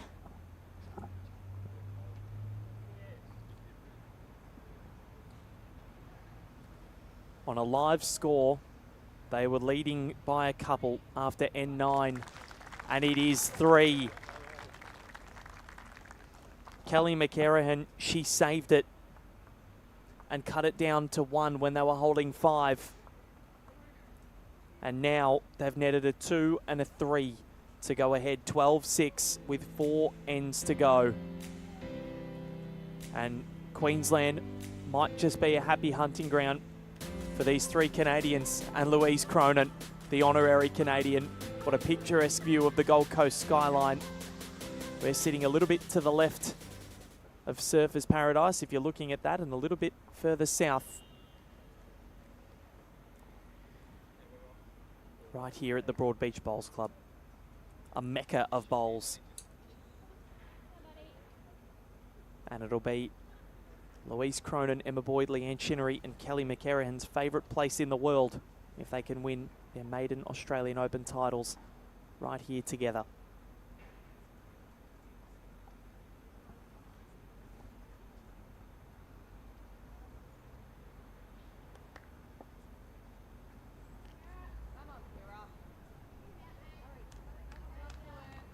Brilliant start from Kira. That's exactly what you need to do.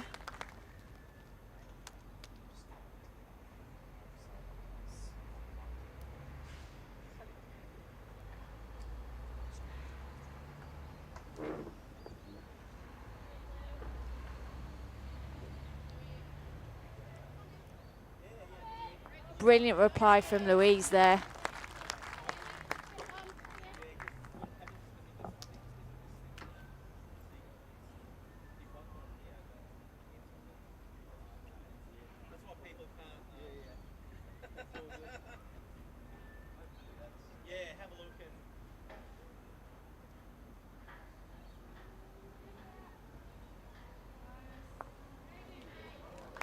Great bowl from Kira turning that head over, advantage blue, 2 shots to blue.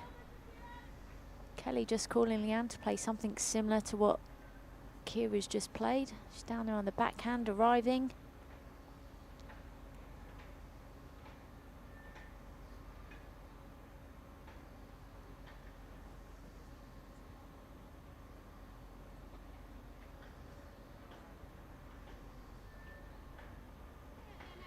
Manages to stay on, got the best back.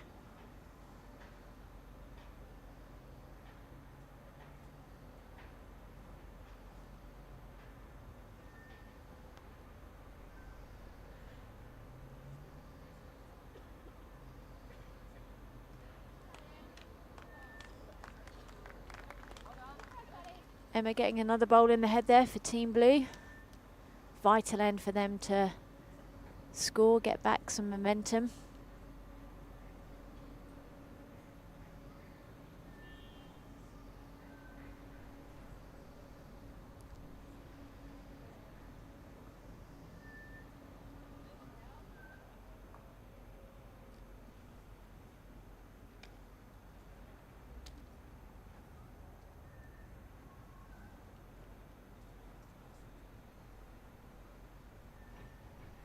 Kylie Whitehead just studying the head here.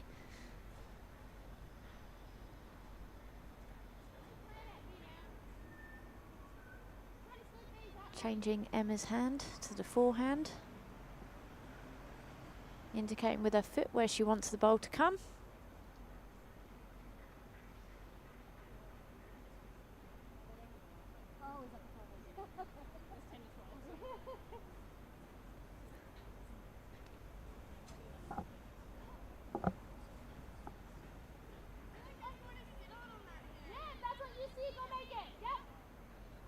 Emma Boyd there calling what she sees from the mat. Just looking to play down the forehand and sit.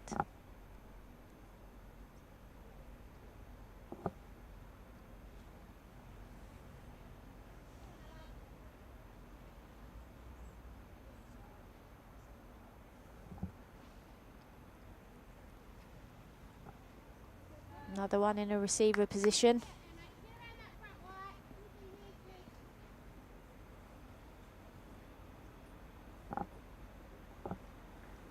Cass Millerick goes to the forehand, tries to get an account and cover position.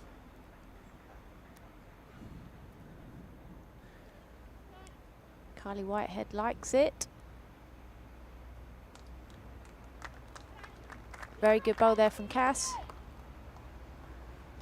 So this is the most pivotal end of the match for Kylie's blue squad. Yeah, they have to score, in my opinion. It's the biggest deficit that they've been down by. They were down 5-0 after 3, but 6 down after 11 is a lot more dangerous. It'll be interesting what Kelly plays here. You know, there is an attacking shot. She's got best backs. Not sure from here what the situation is on the tee. But that bowl on the right-hand side kind of looks difficult in terms of playing the timing shot. It looks nice, but kind of think go firm, get rid of one. If you get the jack, it's a bonus. But this is where it's that ultimate question. Do you go on the defensive when you've got a 6-shot lead? Or do you try and close the game down and win the game? I guess it's all varying depending on the person, isn't it? There's a lot of people that would go attack. There's a lot of people that would go defense and try and hold on to your lead. But, you know, it all depends on the situation as well.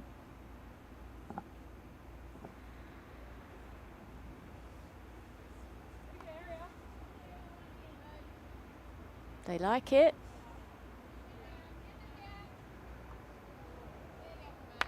All three were on their haunches there. So Kylie with 2 left. Still 2 to blue. They need to negate the 3 that they dropped on the last end. Yes. And if they can get better, fantastic. But the first 3 of the match scored on end 11. It's provided Kelly McErahan and her teammates with a 6-shot buffer. But in fours, anything can happen. Kylie wants this, urging it to get down.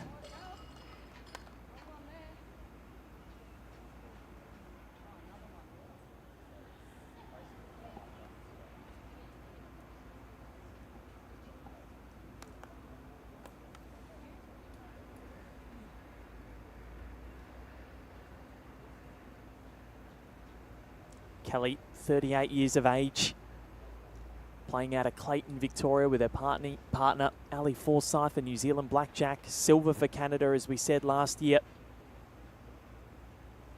In the women's singles, 2016 bronze. And a silver in 2012.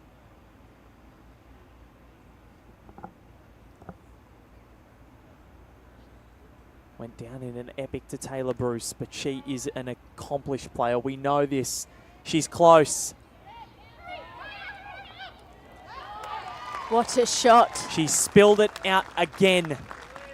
And again, she thwarts the plans of Kylie Whitehead and co.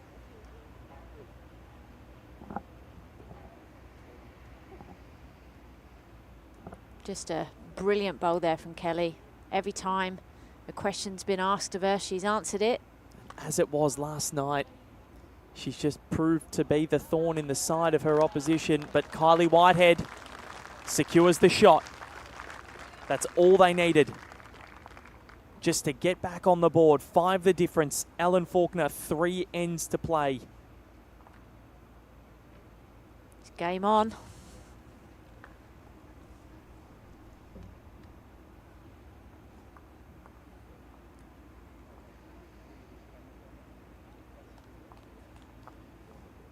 She has been nothing short of excellent as this Canadian star.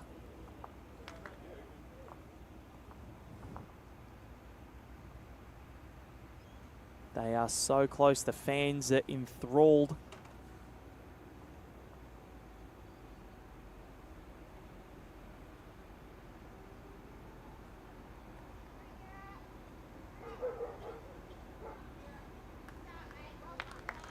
Another great start there from Kira. Kira has led brilliantly today. She has indeed.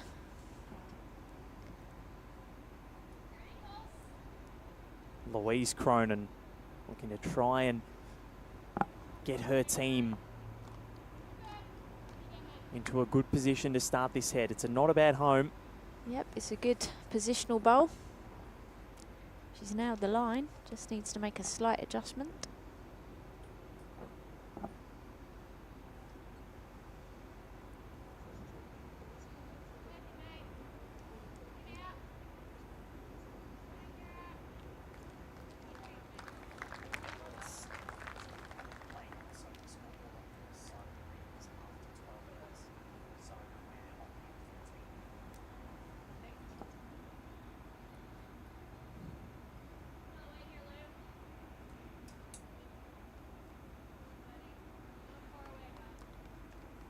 So good leading from both. 2 to Team Blue, but Louise Cronin has popped some bowls in a really good position, and that's where Kylie Whitehead is telling Emma Simmons to go. Yeah, it's quite a wide head in terms of the target.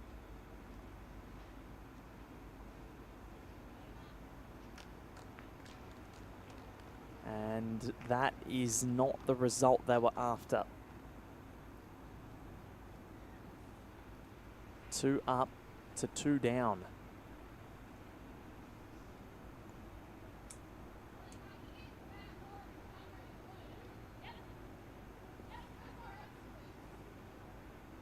Leanne Chinnery now.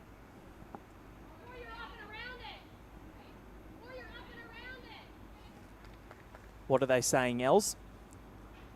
Get up and around it is what I believe the call is. Just looking on that forehand side. Just drop round.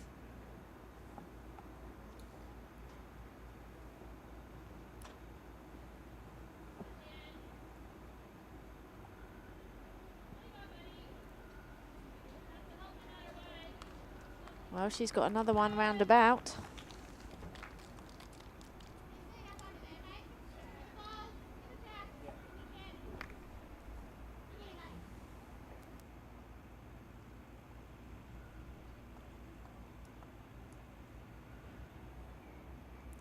Emma Simmons. First bowl didn't give them the greatest of results, but her second could be pretty handy. Well, there's the old adage, you don't have to be dead to be stiff. She's got a toucher in the ditch. It's still a live bowl. But that is cruel.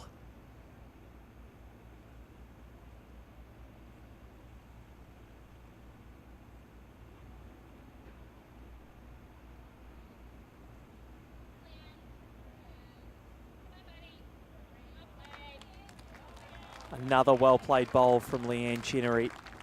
And Cass Millerick now has her work cut out for her. And I think Kylie's just said, go for this. Weight expected.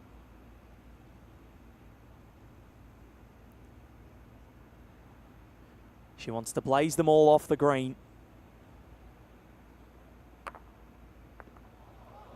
Came through and rocked off a couple, but it's opened things up a little bit. They're only one down now, but both of Emma Simmons' touches are now live in the ditch.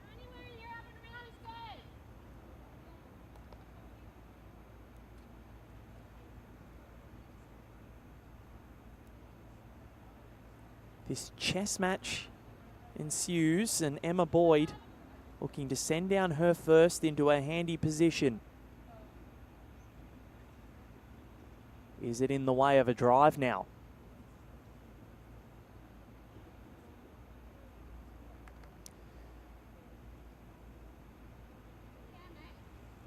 Kylie Whitehead says 2 down.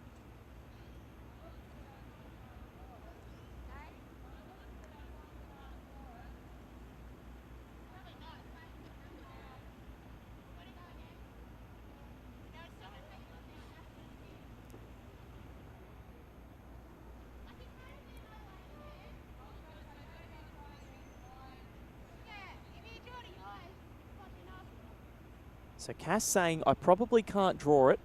They questioned about going for a drive again, but I think this might just be drawing weight to try and get another one into the head here. She's gone onto the forehand. Cassandra Millerick. It's not bad. She said she probably couldn't draw it. Well, she almost did. That's a magnificent finish. 1 to orange. 2 ends to play after this. They simply just must score.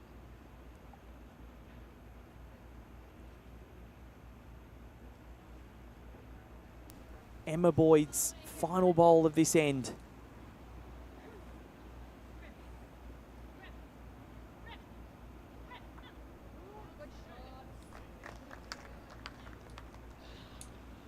So Emma Simmons has 2 live touches in the ditch.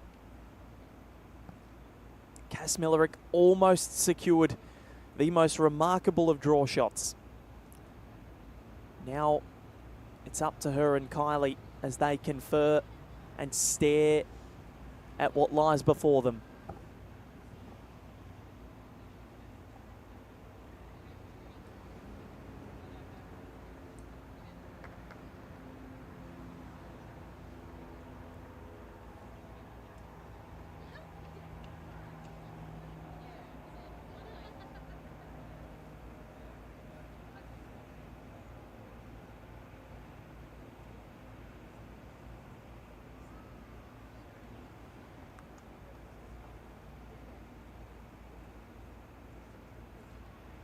Ellen Faulkner, you could cut the tension with a knife. You certainly can. Kylie's just got to make it better for herself here, even if she clears that front bowl.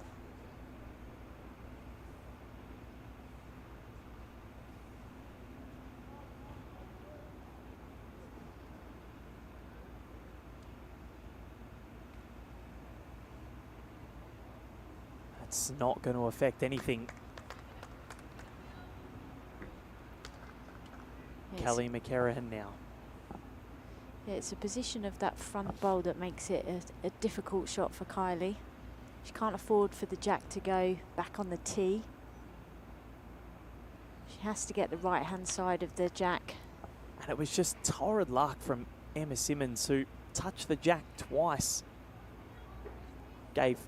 Put it closer to those two bowls earlier on, and then again put it right in between them. Just so unlucky, but 2 touches in the ditch. If somehow they can get the jack there. This is the pivotal end, you feel. They don't want to give up any more shots.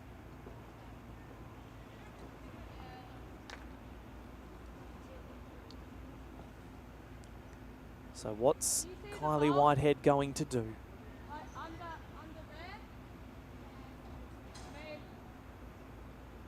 We need to get 1 or 2 shots this end. Unless you're confident you get that jack, you get it, but up to you. I'll back you either way. Cass Millerick saying we need to get 1 or 2 this end. If you're confident you can get the jack, I'll back you in either way.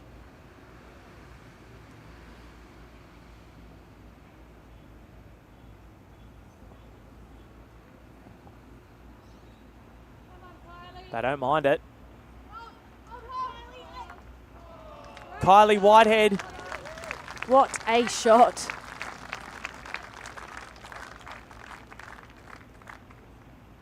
That is splendid from the Jackaroo. It's definitely one. Probably, yeah, I think it stays at 1 looking at this. But it could even be 2. It's 1 and a measure. Emma Boyd just doing a little finger measure here just to check. But that is as crucial as it gets. Kelly McCarrahan now. What's she going to do, Alan Faulkner? Is this dead draw? Well, a lot depends on whether it's 1 or whether it's 2 as to what she'll probably play, but I think it is just a dead draw. Just get to Cass's bowl and sit down. She can't afford, obviously, to be overpaced with the 2 bowls against in the ditch. That accuracy from Kylie Whitehead had to be pinpoint. The gap between the red and the white bowl at the front of the head is minuscule to get it from that distance with that weight. It was an incredibly hard shot and she played it with perfection.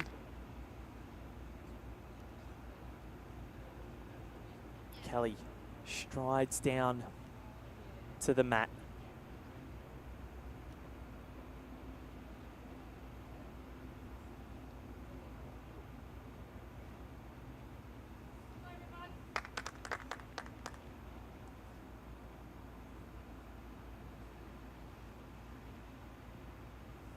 Changing over to the backhand.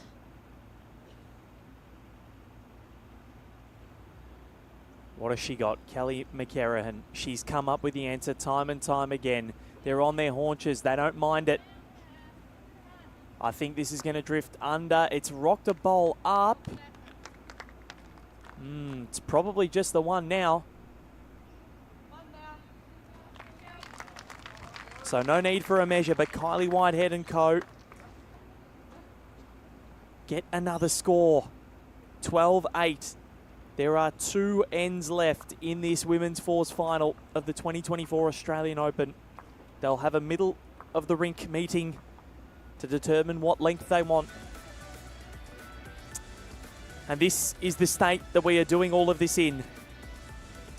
The wonderful state of Queensland and the picturesque Gold Coast. Rainforests and beaches combined, as well as some world-class bowls that these 2 quartets are producing.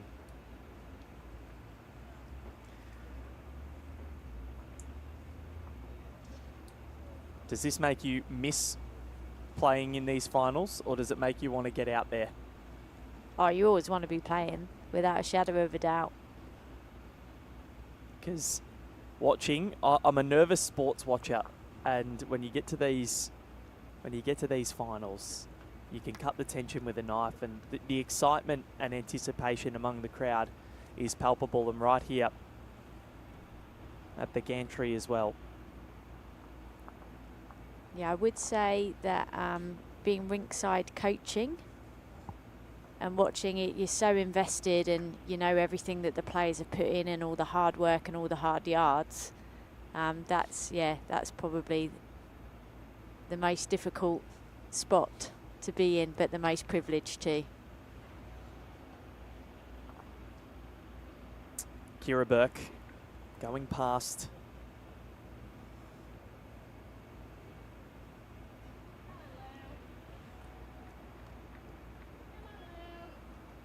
Good opening bowl here from Louise. That's a great home, and it's smack bang on the tee. 4 shots the difference, 12-8 in favour of Kelly McCarrahan and her team of Louise Cronin, Emma Boyd and Leanne Chinnery.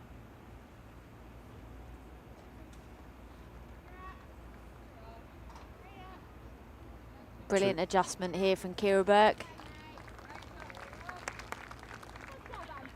Considering they haven't scored more than a 2 here, Kylie Whitehead's team, and they haven't scored a multiple since N6,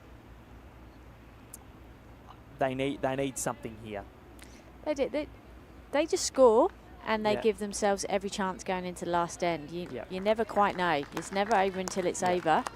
From a bowl's perspective, certainly it's advantage Team Orange, but you know, the way the bowls are going, there's certainly been chances for both teams, and it's been the skips that have reduced those chances. Well, yeah, the 5 that was negated by Kelly McCarrahan, that was one of the most splendid shots you'll see. Even though they were down still 1, that's much better than being down 5, and they would have been behind in the match for the first time. They were on the verge of being down 10-7. Yeah, it was a huge turnaround, and you often get these key moments in a game that you look back on and what if this and what if that, but you know, that's what you're there to do as a skip. Like I say, you're there to add when you've got the opportunity, you convert when you're down, and you save where you needed.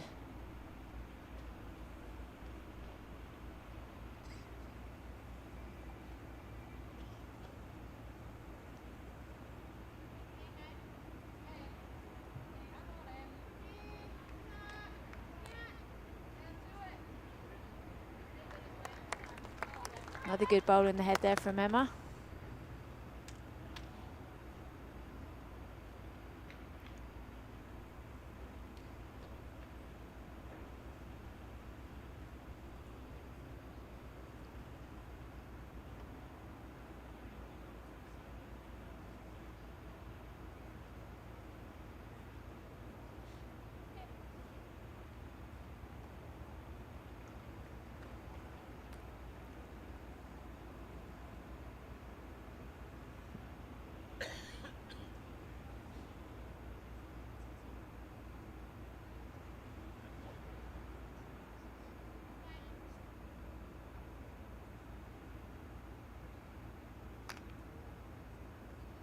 Cass just arriving there.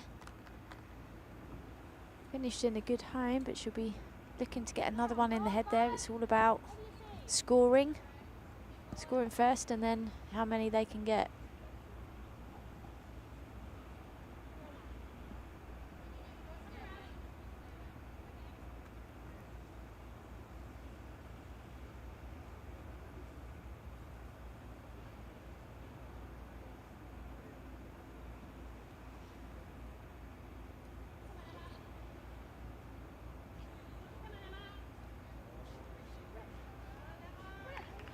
That's a brilliant bowl from Emma Boyd.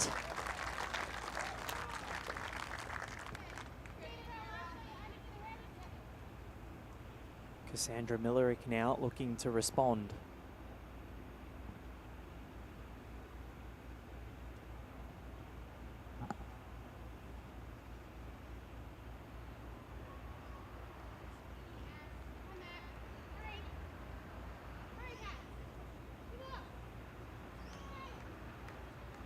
And she does exactly that. Just sat back. But they've got bowls all around it, which is the best opportunity for them to score it. How relaxed is Kylie Whitehead right now? I don't know how she is. She's always smiling. She Always is. smiling.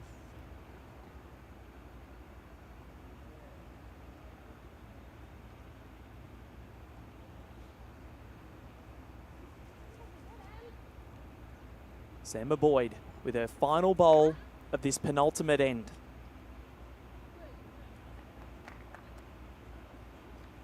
Oh, and this is one of the best heads that we've had. There are so many things passed, so many permutations, and so many ramifications for any wrong jack movement. 4 bowls left before the final exchange. And we will know a great deal more.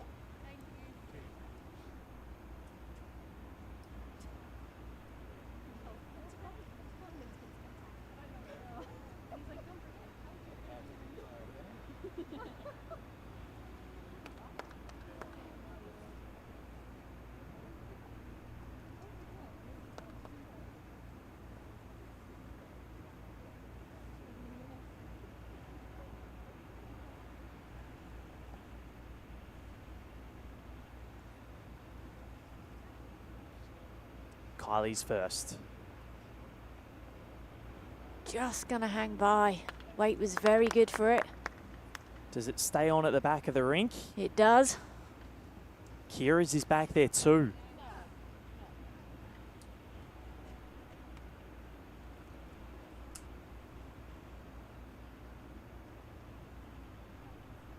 Kelly McCarrahan. She's taken down what's considered one of the awesome foursomes of the Australian Open in the Kelsey Cottrell skip team.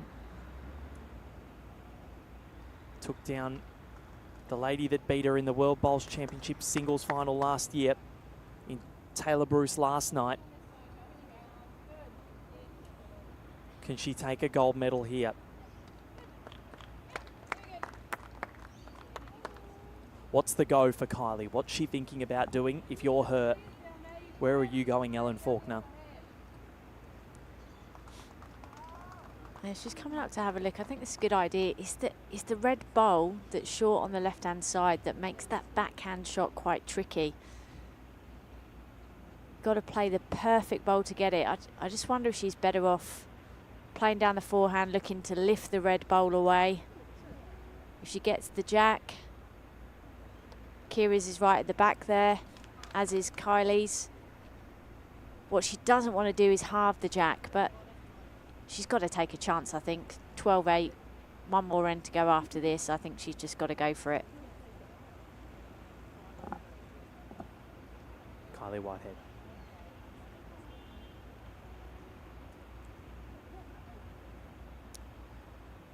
Under pressure. She's not missed much. She stopped, she looks. Is it enough? It's not.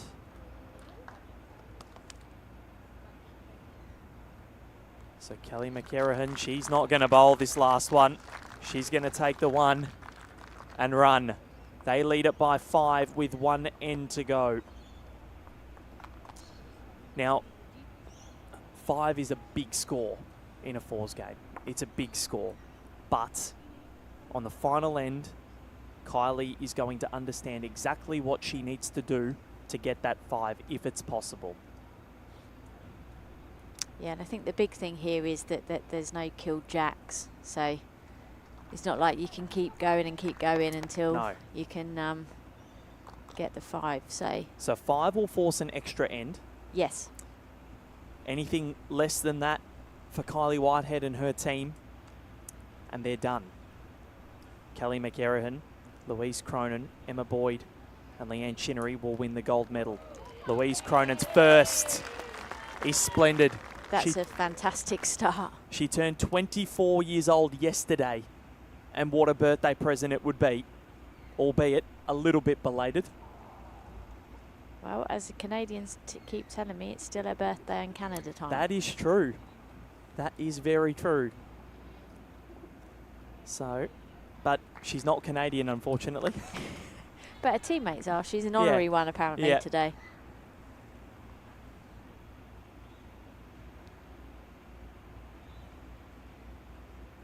So we'll chat to the winners after this end. And I'm looking forward to chatting to whichever quartet it is. Well, it might not be after this end. If they can score a 5, Kylie Whitehead and co, they'll believe that they can. It's happened before. Just ask Kelly McCarran. They needed a 6 to defeat the Kelsey Cottrell skip juggernaut.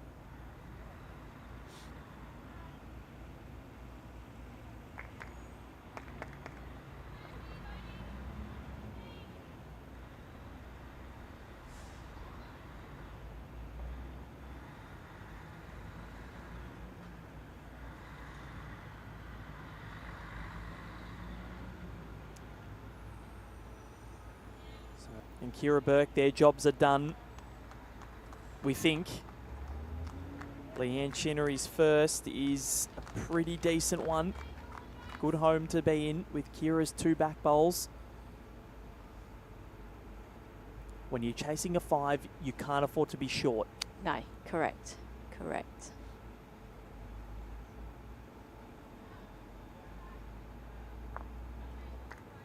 Emma Simmons sits the bowl away, but that's probably not where they wanted. Yeah, she would have obviously much rather had the jack.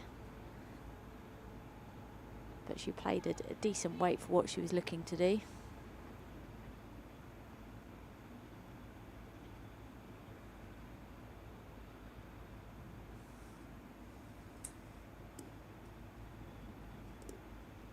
So it's looking as though it's going to be a maiden Australian Open title for each member of Team Orange. They are positioning their bowls to perfection. Leanne Chinnery, that's wonderful.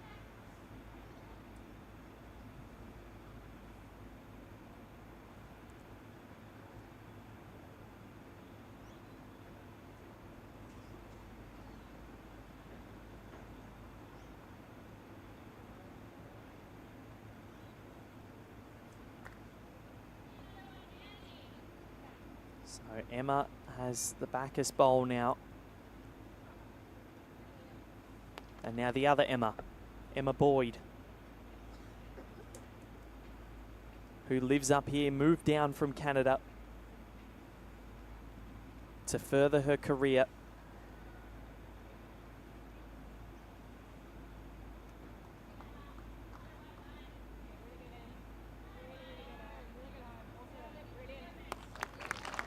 Yeah, she's finished in a brilliant spot there. The red speckle bowl is in a fantastic position. Red with white speckles, the same colour as the Canadian flag that she represents with distinction. Cass Millerick looking for something magical.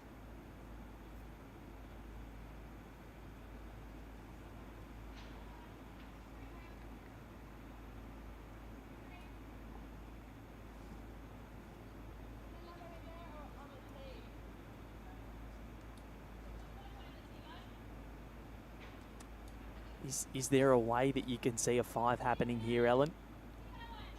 It's starting to look a bit dire. Yeah, if you're a Team Blue supporter, it's hard to see. They are defending this head beautifully. Yeah, it's hard to see how they're going to make a 5 out of this.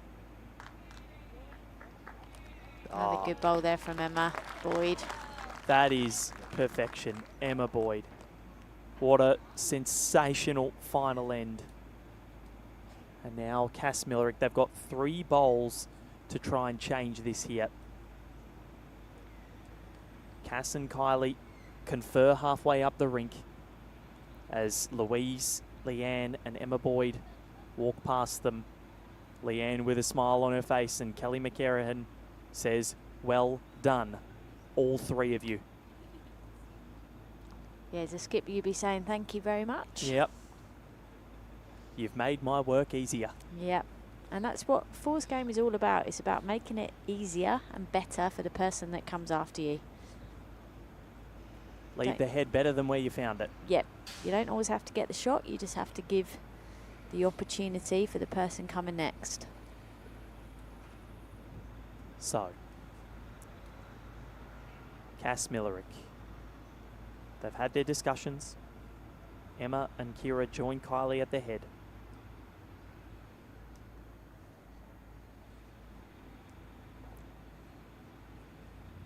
As the orange quartet watch this final bowl of Cassandra Millerick come down.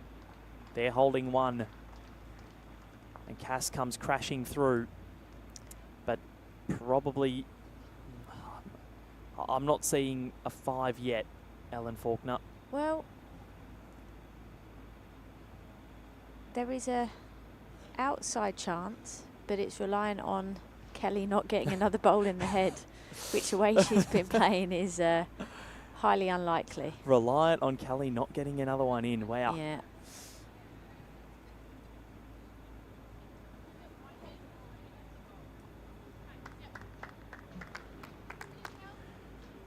So it's up to Kelly now to put one in.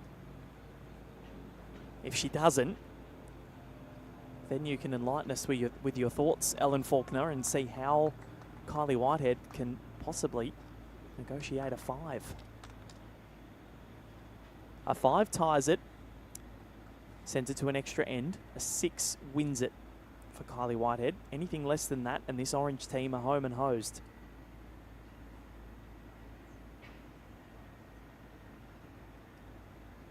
Kelly McCarrahan. Okay, so Kylie's first bowl needs to rest the white bowl, the shot bowl, away and stay. Okay.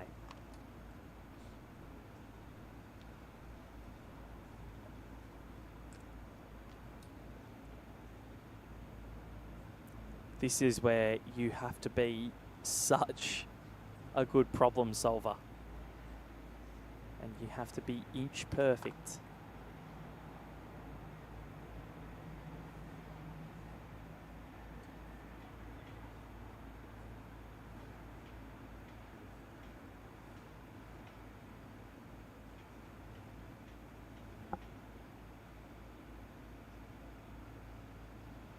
Kylie's going through.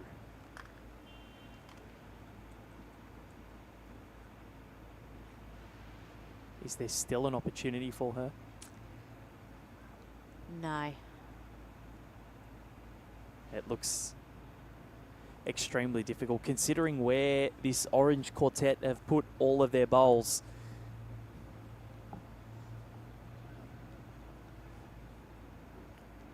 They're looking at each other saying, oh, we're so close now. Kelly still trying to figure out how she can defend this.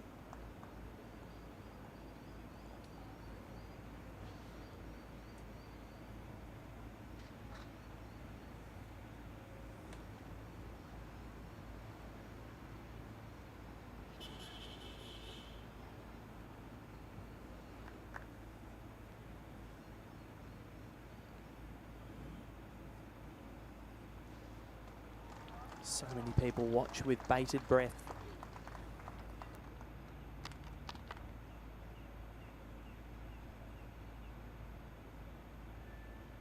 McCarrahan, final bowl of the final end. If Kylie Whitehead can't come up with anything, this match is over. Kelly is very, very close. Very, very close. Very, very close.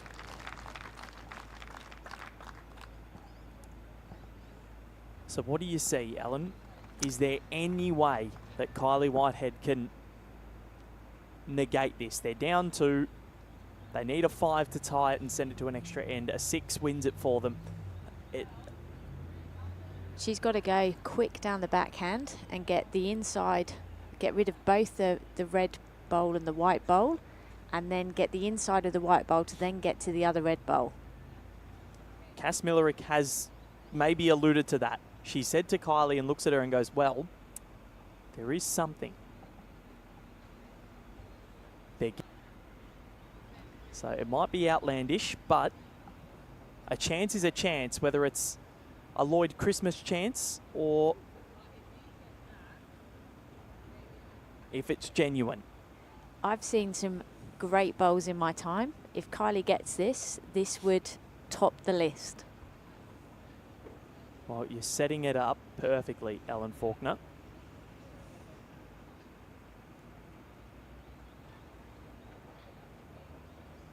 Depending on the angle of that green bowl of Cass's, she might be able to play it on the forehand. But yeah, if she can get rid of both and then the other and then off again. It's multiple angles. It's very much a game of snooker. She's just got to hit the target and hope for the best. Yep. So they're down 2. They need a 5 to tie it and send it to an extra end. Kylie Whitehead, it all rests on your shoulders. Wait it is.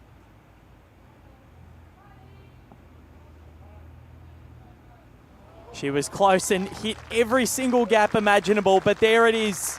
Louise Cronin, Emma Boyd, Leanne Chinnery and Kelly McCarrahan are your 2024 Australian Open Women's Fours champions.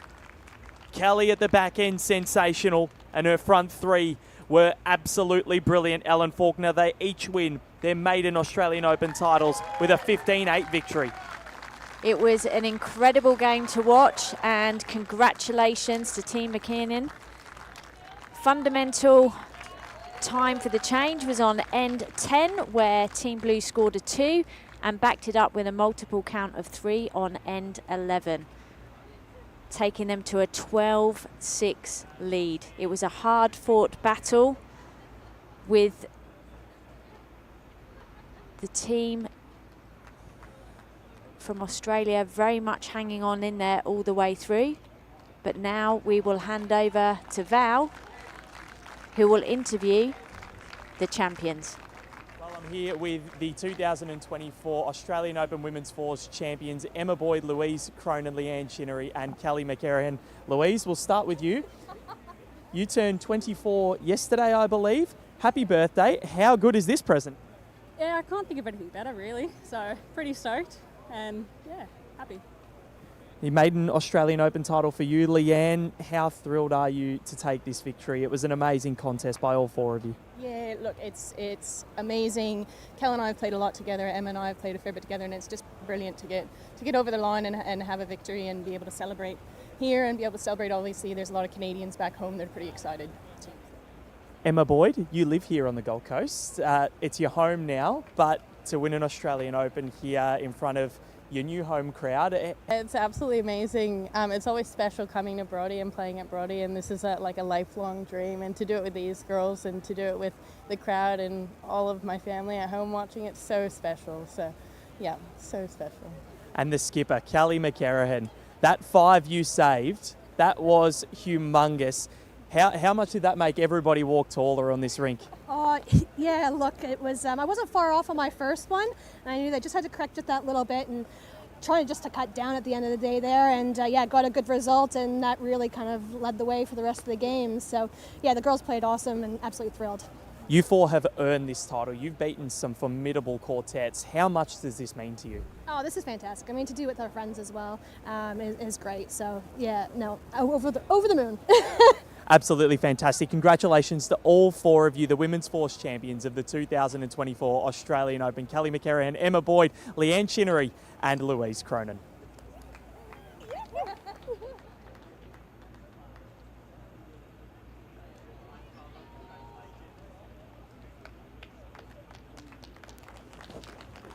So now we have the multi-disability singles final coming up at 11:15 a.m. with Serena Bernal versus Louise Hoskins, both Parad Jackaroos. It's Serena's second time in the final. Last year she lost to Cheryl Linfield, so she'll be certainly trying to put the record straight. Yes, that was an epic final. Well, it's timed at 3 hours, the para final.